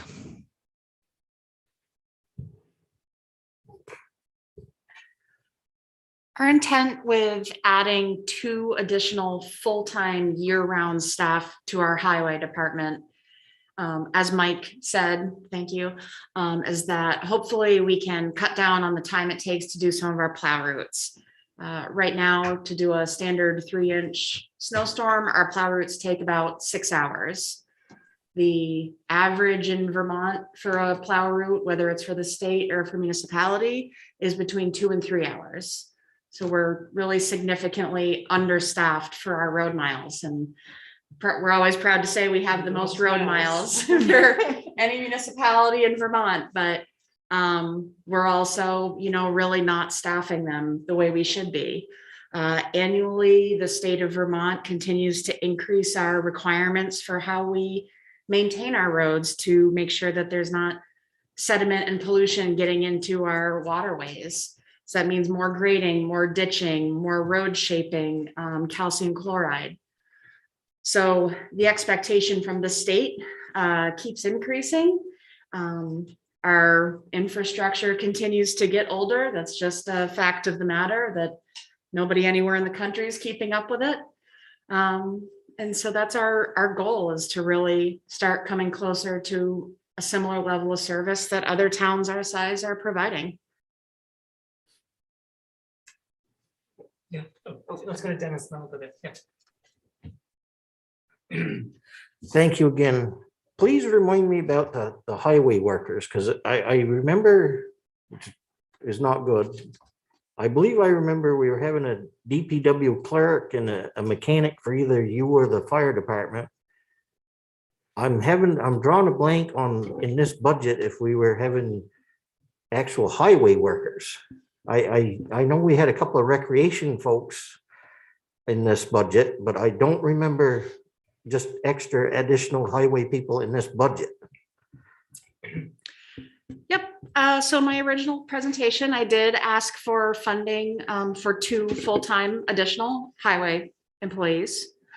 I also asked for 2 seasonal staff members who would do some of the beautification work around our downtown, maybe help out with some of the cemetery stuff if they needed to. And then we did also ask for a billing technician. That's kind of, I don't want to say entry level, but it's a administrative position. For clarity, that position is proposed to be funded across 5 funds, just about equally. So that's Fund 10, which is from the taxes, 50 and 55, which is Hartford and Quechee Water, and then 60 and 65 which are the wastewater funds. So there's only a small portion, I mean, I can't remember what I did exactly because I don't have everything here with me tonight, but it was between 20 and 25% of the expense of that position was being billed to the general fund. I know that the fire department and the police department are making a shared request for an emergency services mechanic. We would still maintain, you know, whatever level of staffing that we had, whether it was the current level of staffing or the additional two, whatever gets approved. So that's housed entirely within their budget process. Is that helpful, Dennis? Yeah, thank you. Okay. I think it's 65% of that staff member's cost would reside in fire, 35 in police, based on kind of historical usage of those departments on the mechanic. By the way, sometime in the last couple of weeks, we had 2 ambulances, a fire truck and a plow truck all go down at the same time, and that mechanic was drowning. And that happens when it happens. Those vehicles get run 24/7, 365 sometimes. So, you know, that's kind of the worst case scenario. And it happened to us a couple of weeks ago in terms of that. And I just want to reiterate too, it's one of my, you know, kind of scary facts and figures for the town of Hartford. We have one dedicated mechanic to take care of 143 pieces of rolling stock for the entire town of Hartford. And the reality is, I mean, I wish it was the good old days, but that the people who tend to come in now don't have the skill set that people had 30 years ago. They're not equally able to, you know, repair a chainsaw and rip apart a diesel dump truck and, you know, put a new light bar on the cruiser. The reality is that not only between the specialty technical stuff that we actually have to farm out, you know, we don't really have the staff to keep our fleet, you know, fully operational as quickly as we'd like to be able to do that. Where's the 25-year-old Dennis Browns? When you need? Dennis, we're hiring. Wherever that person is, he's not wearing a Bills man. All Fair right, you wanna enough. take that? Can you bring Mike Morris or that Mike Morrison? Go ahead, Mike. Hello, can you hear me? Yes. Yeah, thank you very much. I appreciate this. I've been watching and listening and paying attention since the agenda came out last week. I'm a little bit set back at this major flaw of the budget. The budget was presented to the people over the last 2 months, and I've heard several times that previous budgets have been not done properly and everything else. And I think this budget has been represented in a very improper way, in different ways, other than this era of $500,000+ missing.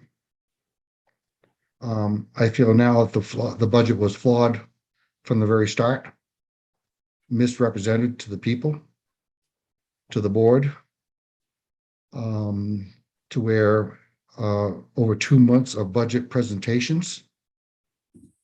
I kind of wonder how you're going to represent the budget with these errors in 1 or 2 meetings to convince the public that it's not a flawed budget. I personally feel there's nothing you can do in the next 2 meetings to change my mind that I will definitely vote no for this budget. It appears that it was flawed before, and now it's even flawed more and been misrepresented by mistakes or whatever happened. I'm not here to sit here and blame anybody whatsoever, but we're talking about $500,000+ of errors in a budget. Not an acceptable practice.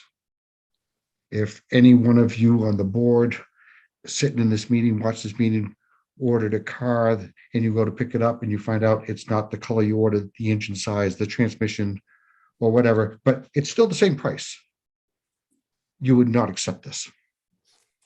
I really personally feel we need to start back from the basics. I know it's going to cost the town some money to delay voting on this budget, but I think we need to fix it, not patch it. Fix it correctly so that the voters understand, the select board understands exactly what they're voting for. You spent over 2 months of presenting this budget in different ways, different from before, and it is flawed. I no way, no how can support this budget, and I am really astonished if you can, without correcting it in a way that the citizens know exactly what they're voting for. I don't know how you're going to make up in 1 or 2 meetings what you've done for the last 2+ months in presentations. And I really am sincere about this. This is not the way it should be. You wouldn't want a patch job on a mistake made on your house furnace or anything else. And we're talking about a major, major amount of money here.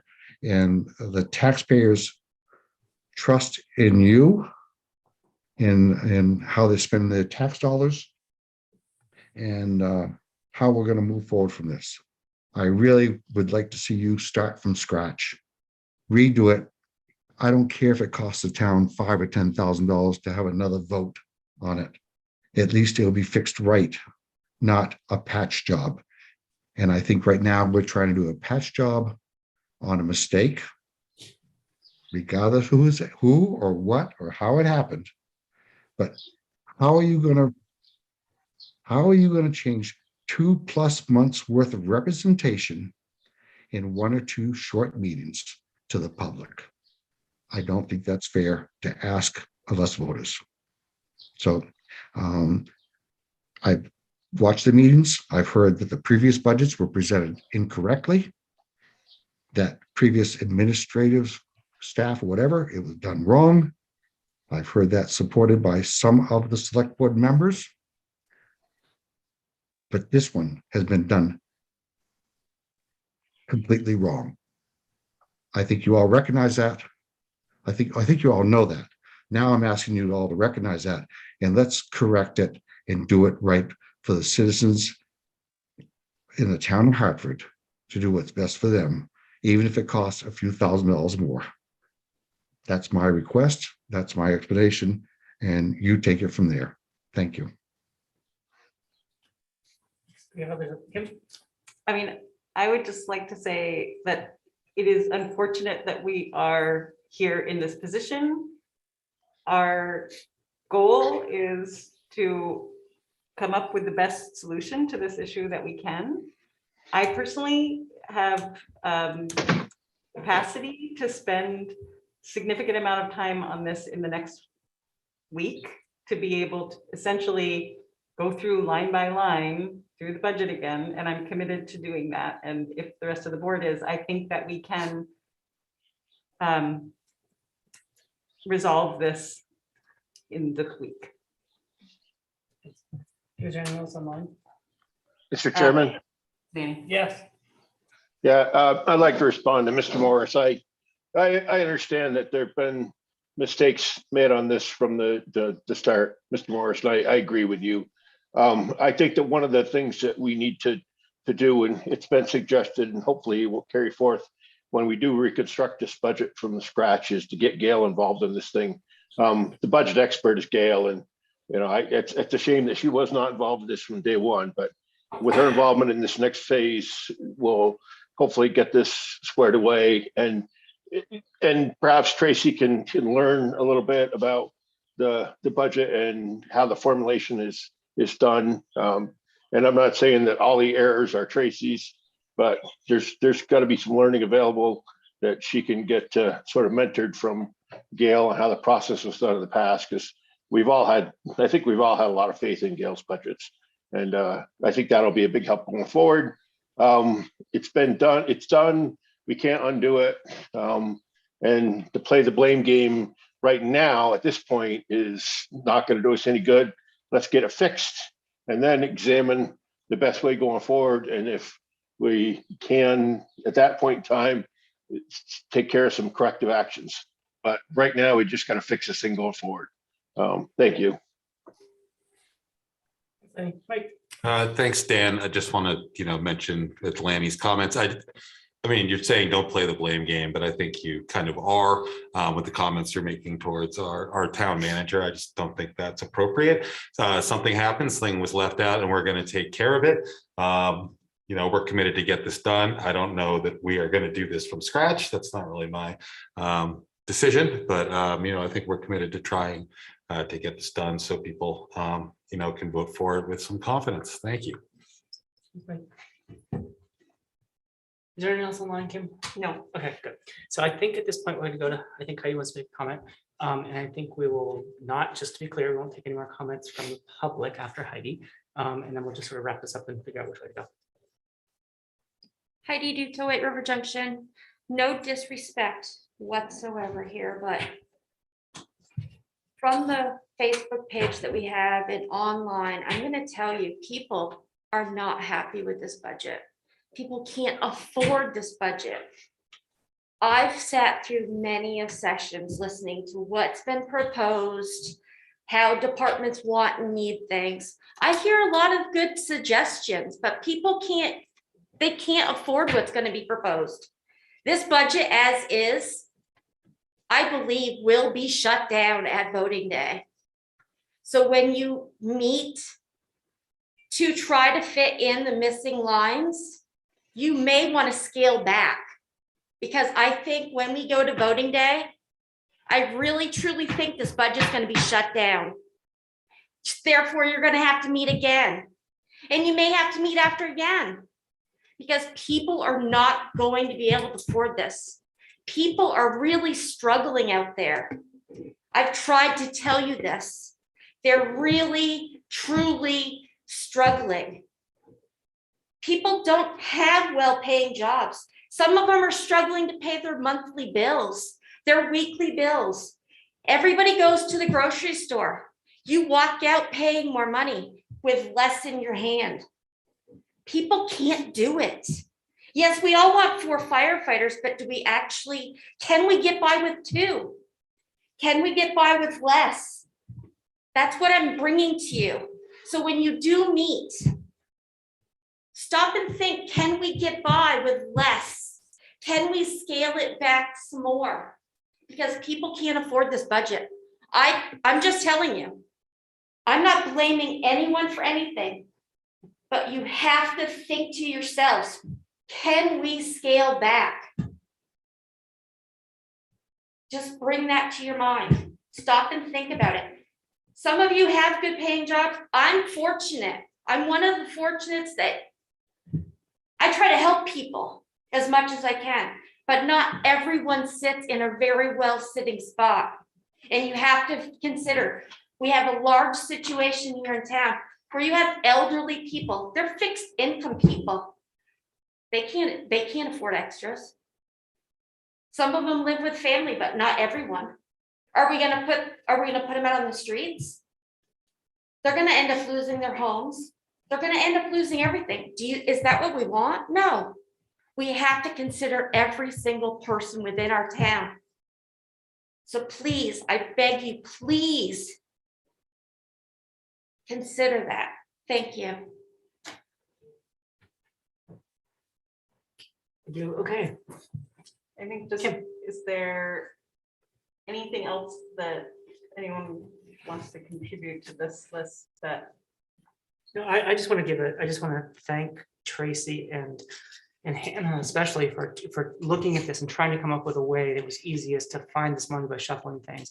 But I think we want to, as much as we appreciate that, I just think that from what we've heard from the public, we need to regroup. So thank you for taking the time. Hannah, thank you for offering up all of those services to make it work.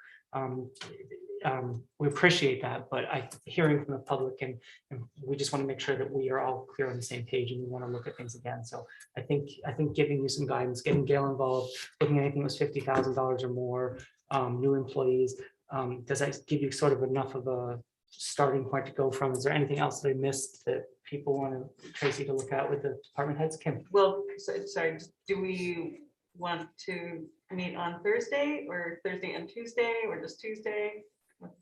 I kind of think we need to do Thursday with let's plan on Thursday and Tuesday. If we don't need Tuesday, we can cancel it, but I think it makes sense at this point to do both. Is that the best way forward? You have to do Tuesday. We have to do one of the two.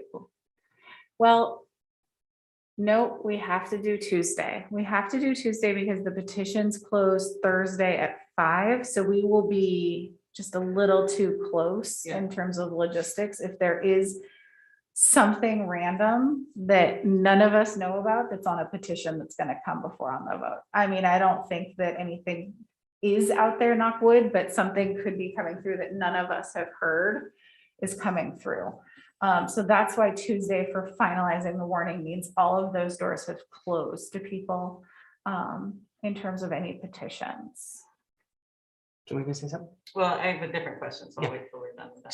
So looking back from what we know, where this has to go on the 21st, which is the following Thursday, is that correct? Correct. And we're kind of squeaking by on that one. So what we want to look at potentially a Monday meeting with Tuesday as a backup. I'm just not sure. I don't know. I'm trying to figure out if you think we can get this all done in one meeting, with that being pretty much the only thing on our agenda, and also giving Tracy and the staff enough time to sort of look at things where we can see it before we actually have to go to this meeting.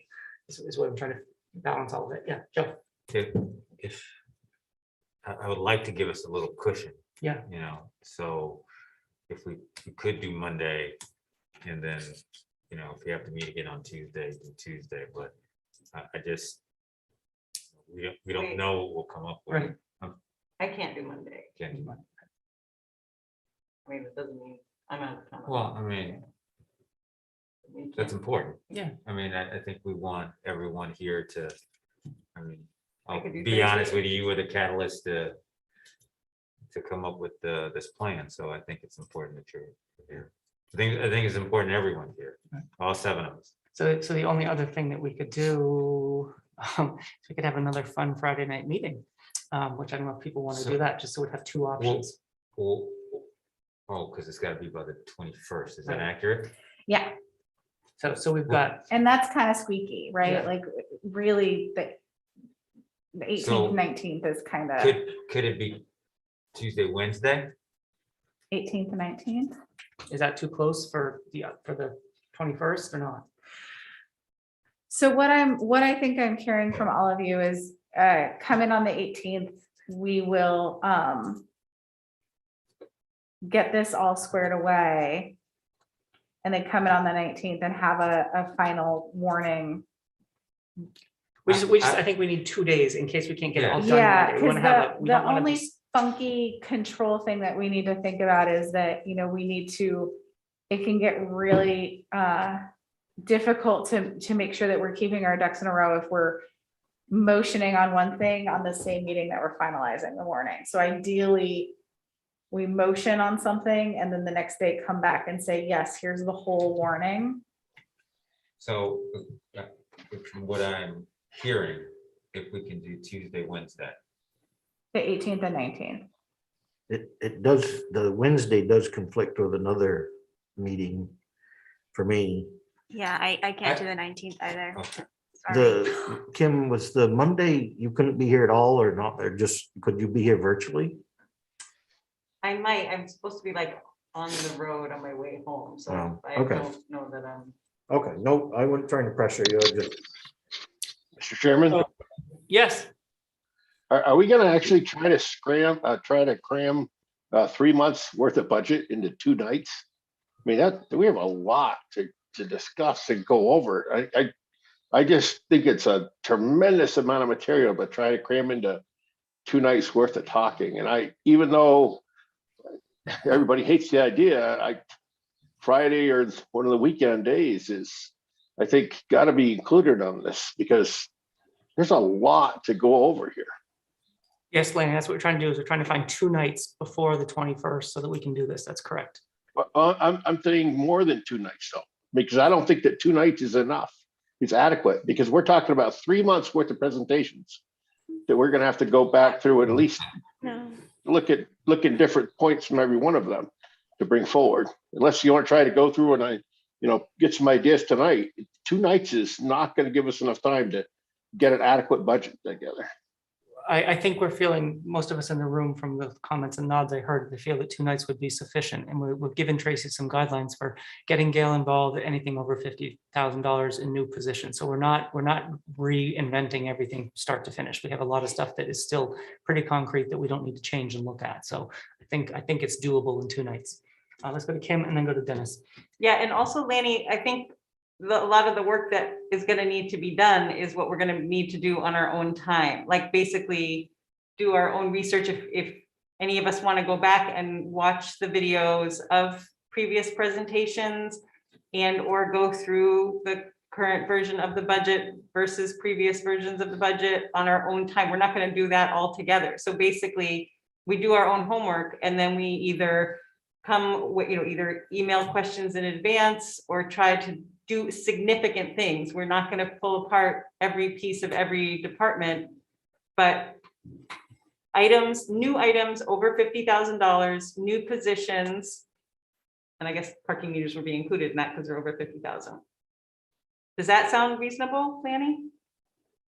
Well, when I look at this, for an instance, okay, we're spending $30,000 for a new police chief. Okay, if we were to talk about it amongst ourselves and consider the possibility of hiring internally, I mean, that would cut $30,000 that we could use towards things in the FY23 budget. And That's in the 22 budget. That's already signed and done. It's not part of the 23 budget. It's not. I realize that, but they would be encumbered funds. I'm just wondering if we could put a stop to it and look at doing something internally. That's 30 grand. And you say that 50 grand or less is insignificant, but 20 grand here, 50 grand here, that adds up quite rapidly to $200,000. That's why I say that, just to say that $50,000 or less, we're not going to look at. I don't think that's fair our main job is to have fiduciary responsibility to the taxpayers of the town of Hartford. And I don't feel that we're going to have our fiduciary responsibility filled by doing this in a matter of 2 nights, no matter how much we do our own homework. Thank you. Well, I just want to add, it has been our fiduciary responsibility all along. And these errors that were made are as much our responsibility as they are anyone in the staff, because we were the ones that approved the budget and we missed these things as well. And so it's up to us to do the work at this point. I would vehemently disagree with you on that one. We don't know things that aren't brought to us. We can't tell if things are brought to us to discuss. We have no idea. So, all right, thank you. Thanks. Dennis, do you have something? Yes, please. More stuff has come up, if it's okay. Yeah, so I don't think that we need to reinvent and start over myself. I'm most concerned with the new things that are new to us that are in this proposed budget. So if we can whittle some of that stuff away, whatever combination we like to do, I think that I could go along with that. Kim, I have to disagree with you on this. I'll take some blame for this, but I often hear how I'm not a professional and, the professionals are advising us, and the professionals advised us on this, and that's what I go by. I am not an auditor. I'm not an accountant. So I rely heavily on staff for this information. So I'm not a professional. I never claimed to be, but some of this stuff isn't making sense to me. So I'm going by our professional staff. So, and then whatever combination we end up with for whenever we're going to meet again, do you want a motion for, that we'll meet Thursday and whatever? Yeah, we'll definitely need a motion. Okay, Yeah, so I we haven't think need to decided on the nail that days down. yet. So we know that Monday's out, we know that Wednesday's out. So that leaves us Friday, Saturday, Sunday, Tuesday. So our But we still people. have Thursday as an option. You still have Thursday, the 13th, Friday, the 14th, Saturday, the 15th, Sunday, the 16th. Okay. Though, Kim, I believe you said you were out of town. Yeah, so- I mean, I could zoom in on the Sunday. I'll be working all day and then on the road Saturday night. And just so we're clear, I'm actually leaving tomorrow morning and I can zoom in Friday. So Tuesday sounds like a go. So Tuesday, the 18th is a go. So what's the preference for the night prior to that? And we have to also realize that we need to give Tracy and the staff a little bit of time to present this and for us to, once they, to reconfigure this. And then we also need some time to absorb it. So I don't know if Thursday's too soon. I could do Friday. You know, does Friday work for people or not? What happened with Thursday, the 13th? I'm not sure if there's enough time for the staff to pull that together and then for us to look at it before we meet back here. That's my only concern. Yeah, I don't know if we can ask, especially considering a couple of these departments are down a significant number of staff due to COVID. Yeah. I don't know if we can push through Thursday might in be too one soon. day, Yeah. right? Looking at, it's 9:30 tonight. I can send out an email, but Right. that's. Right. So Thursday might be too soon. So we have Tuesday as a go. And what's the preference for other days? Other than that, so I would say Friday. I Friday, would say Friday as well. Mike, I can do Friday. okay, Joe, I'm on my way back. I mean, I'll try it. I'm in a car, but Dennis. we're talking about 6 o'clock. It could be flexible if people want to be, but I mean, that's what we usually do, but I don't care if it's, I mean, I'm working till 6. I'll be here Yeah. like 6:05. Yeah. so 6, so must, yeah, 6 sounds good. What's your, Yeah, I could do the Friday. your, I'll be driving back from DC. by yourself? Yes. Oh. So if you hear a loud boom, wow. And Lanny, how about you for Friday night? This coming Friday, correct? Yes. Yeah, I'm free. So Joe, it's up to you to decide what you think works. If that's not going to work for you, we can reconvene. I think it's important that you're there. Found you. So, Well, I'm not gonna be here. no, I mean, but Yeah. somehow,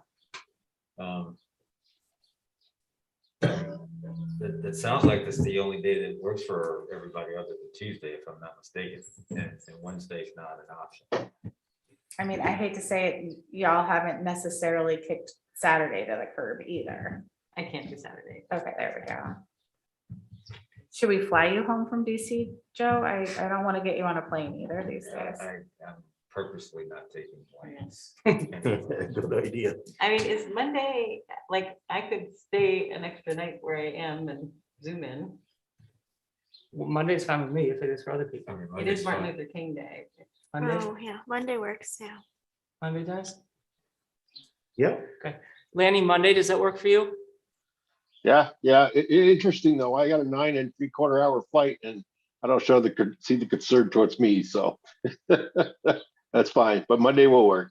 We What don't, day are we you don't, yeah, flying? we don't know when you're flying, so that's the first we've heard of it, so we have no idea. That will be tomorrow. So Okay.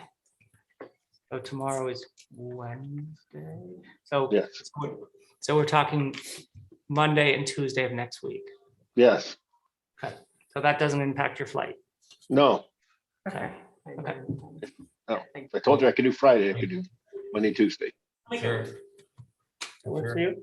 Okay, so let's plan on Monday and Tuesday, However you want. 6 o'clock each night. Sound good? And we'll get all that properly warned. And CATV, is that an availability that works? Okay, great.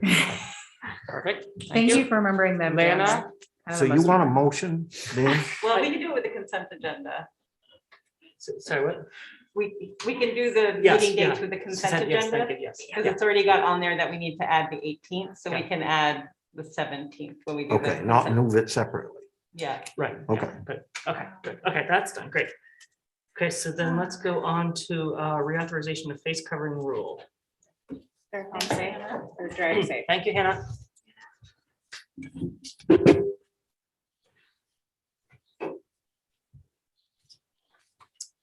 All right, I'll give you all just a little second to breathe. Then we'll finish up this bad boy. So background, on December 14th and the 17th, the select board voted to require face coverings for all public buildings in the town of Hartford. The face covering rule was set to reauthorize on January 25th.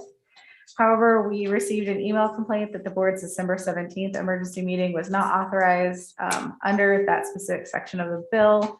I'm now putting those in for my friend Mike, the lawyer over there, which stated that the legislative body of a municipality shall adopt a rule authorized by the section at a regular or special meeting. The select board is authorized to hold emergency meetings when necessary. You'll see there the specific language, the unforeseen occurrence. Tonight, the board should publicly discuss the situation and determine if there was an inadvertent violation in holding an emergency meeting on December 17th.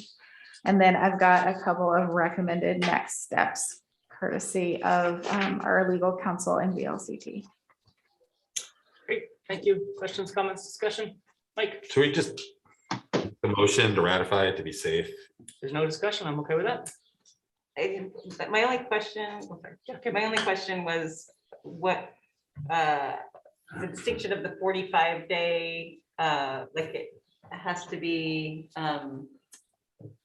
like where does the 45 days start? I think the 45 days in the beginning was because of the holiday session, the holiday period, when this first came out to get through the holidays. And now I think it's every 30-day renewal. Is that correct?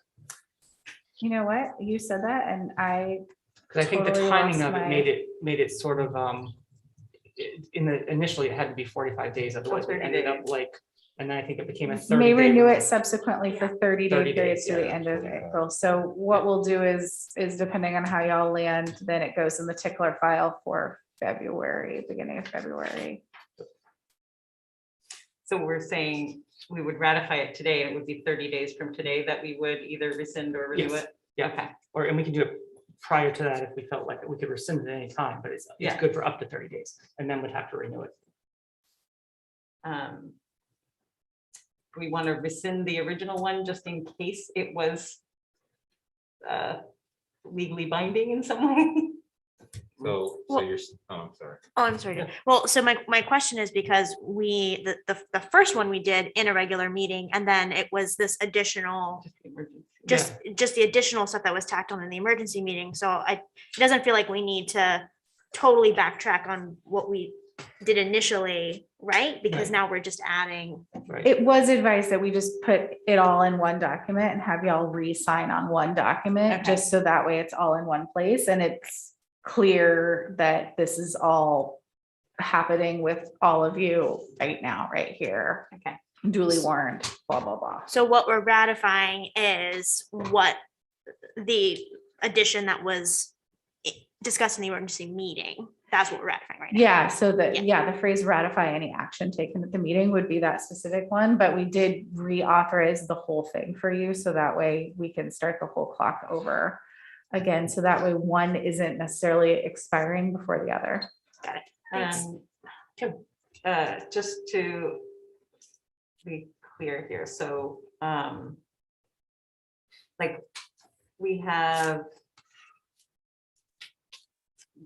the February 8th meeting would be soon enough, like we wouldn't have to have a special meeting. Okay, Yeah, sorry, yeah, I'm we just looking would, at we the would put it there on the February 8th and then again at the beginning of March, calendar. Okay, for consideration. And then again at the beginning of April and then that temporary rule expires. Okay, any other discussion or comments? I'll entertain a motion. Wait, hold on a second, please. Can I speak? Yes, go ahead. Okay, so I just want to make sure that this vote is going to take care of everything that the request or the person that made this statement about our special meeting, is it gonna make that now null and void and we'll cover ourselves for this? To the Is the best of problem our, gonna go away, I guess? to the best of our knowledge, yes, with the legal advice that we've received. Yes, that's the. Okay. That's the biggest thing I want to make sure. Okay, yes, I'm all for it. Go ahead. Okay, so does someone want to make a motion? Kim, So rather than ratify consent, just make a new motion to adopt this rule requiring face covering. I as think presented. so. Or reauthorize. Okay, Yeah, I think using the word like reauthorize or, reauthorize would be a good word to reauthorize this rule in its entirety. okay. And this one has all the exceptions with the, okay. Mr. Chair, I move that the select board reauthorize and ratify the rule requiring wearing face coverings indoors in public spaces in the town of Hartford as presented in the January 11th agenda. I'd like to second that. Okay. Any further discussion or comments? Yeah, Mr. Chairman, I'm gonna vote no as I did last time, just because I don't feel that these are quite necessary, but we can go forward. Thank you. Okay. So all in favor, say aye. Aye. Any opposed? No, No. So we have 6 in favor and 1 opposed. Okay, that will bring us. There's the second bullet point. I'm sorry, what? There's the second bullet point. Oh, if we want to, This is not this is you should. okay. Rules of procedure could be modified to remind members.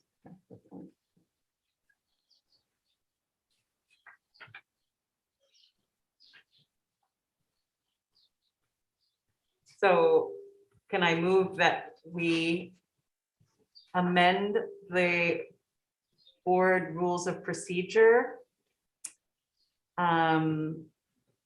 to indicate that the board will only conduct emergency meetings when specifically authorized by the open meeting law and upon review of any other relevant state laws that may include more specific restrictions? Sure. Is there a second? Second. Second, okay. And is that clear enough? Yeah, second by Joe. Okay. Any other questions or comments? Dennis? I didn't pay attention to that second bullet point, so this is new for me. And aren't we supposed to be doing this anyways? It seems like a very redundant thing to, Yeah. we screwed up and missed this, but I'm not sure any of these specific measures and so forth are ever going to prevent this. We acted quickly on an emergency basis and did what we did, but I mean, I'd probably do it again tomorrow. I doubt I would dig into the exact wording and law and all that, we missed it. So It's just trying to bring to light the fact that this is there and be conscientious that we made a mistake and we need to fix it and to try and remember to not do that in the future. So that all of us sitting here together, one of us might go, we can't do that because of this. So it's just bring that to light, a corrective measure when you make a mistake and do the wrong kind of meeting, you need to take action as how you're going to prevent it from happening in the future. So this is how we're going to prevent it from happening in the future. and sir, Yes. and that is how are we going to prevent it? What are the special measures that we are going to adopt to prevent this future violations? That's the thing I guess I'm not sure on. What specifically? I think it's foolish, like Mr. Brown says, but I'm just not sure what the specific measures are that we're putting in place. Well, no, I mean, no. But I mean, I think we do this anyways, but I know you didn't say it was foolish, but I'm saying that what is a specific, because I just read this as being, we have to point out special measures, and I don't know what we're going to do. Right, Ally, go ahead. Yeah, I hear you, Lanny, and I think that this is to Dan's point, just another measure of accountability and saying, there's not necessarily something that's different that we're adopting in terms of the rules. Like these rules are already in place, with state statute around what meetings, in what context meetings can happen and what decisions can be made in those meetings. And so we're just saying, we acknowledge that we've made a mistake. And so now our attention is called to the fact that, now we have an awareness of moving forward in the future, what kind of decisions we're making in other kinds of meetings moving forward, is my understanding. I'll go with that. Just whatever it is, I'll go with it. Sorry. It's just very redundant kind of things, I think. It is, for sure. Yeah. Mike, go ahead. Okay. And then we'll go to Yes, Dennis. just quick comment. I mean, I agree with Dennis and Lenny. I just don't know that it's necessary, but people want to go with it. I think it's a recommendation that we receive, correct? That we should document this. So I think that's what we're doing for, whatever. So, okay, Dennis. I'd rather just say that we made a mistake, which I'm fairly good at, and leave it at that. I think. Just reinitiating what we already are supposed to be doing seems pointless to me, but I'm not afraid to admit we screwed up. I don't see this. Okay, then Dennis, I think at this point that you can choose to vote against it for that reason, which is fine, but I think that. Okay. Very well. Did someone make the motion yet? I've sort of lost track. I did. Okay, and was there a second by Joe, right? Okay, so now we're gonna vote on this. So all in favor, say aye. Aye. And opposed? We made a mistake. Nay. And they, Okay, so Nay. two opposed, Lanny and Dennis, and everyone else is in favor. Thank you. Okay, good. Okay, so that will bring us to commission reports. Anybody? We'll just start with Kim down this end. I was not able to attend planning commission because I was at the cannabis information night, but I did watch the entire video today because I'm like that.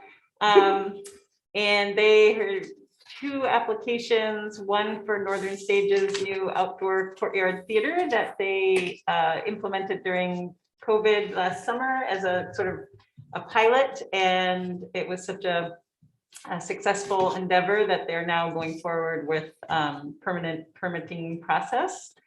And the other was relating to the South Main Street parking lot expansion, just going through with the engineers and talking about the designs with lighting and landscaping and drainage and all that kind of stuff. I think that's all we've got. Sign review is this week. I think that's all I have at the moment that I can think of. Like, I think, Nothing from me. Bill, Nothing for me. Ellie? I actually, sorry, I don't mean to steal your thunder, Mike, because I know I'm not the liaison to the Climate Advisory Committee, but I did want to just point out, because I'm not sure if it's been mentioned in public session yet, that there are now 2 open spots on the Climate Advisory Committee. The board did receive word from the chair and the vice chair of that committee, Eric Krause and Courtney Williamson, that they were resigning from their positions on that committee. And so I just wanted to personally thank them for their service on that committee, like just the incalculable amount of expertise and hours that I know both of those individuals have spent, particularly in getting the climate action plan, before us. And so this does mean that we do have 2 open spots on that committee. So I would encourage folks, if you're interested in, continuing to forward that really critical, action around climate action for our town, to, please consider applying to that committee. And no other updates for me. Thanks, Ellie. Dennis? thank you.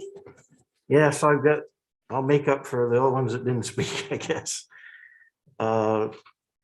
So the Historic Preservation Committee met, and they discussed what they were going to put in the town report.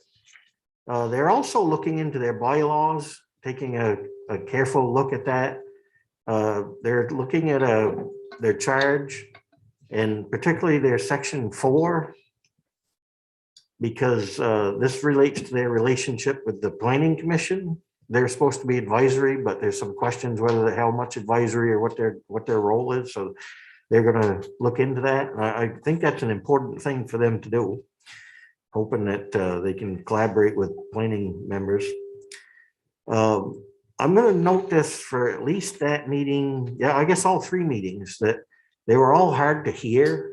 We were listening through a laptop. Most members attended through Zoom or Teams.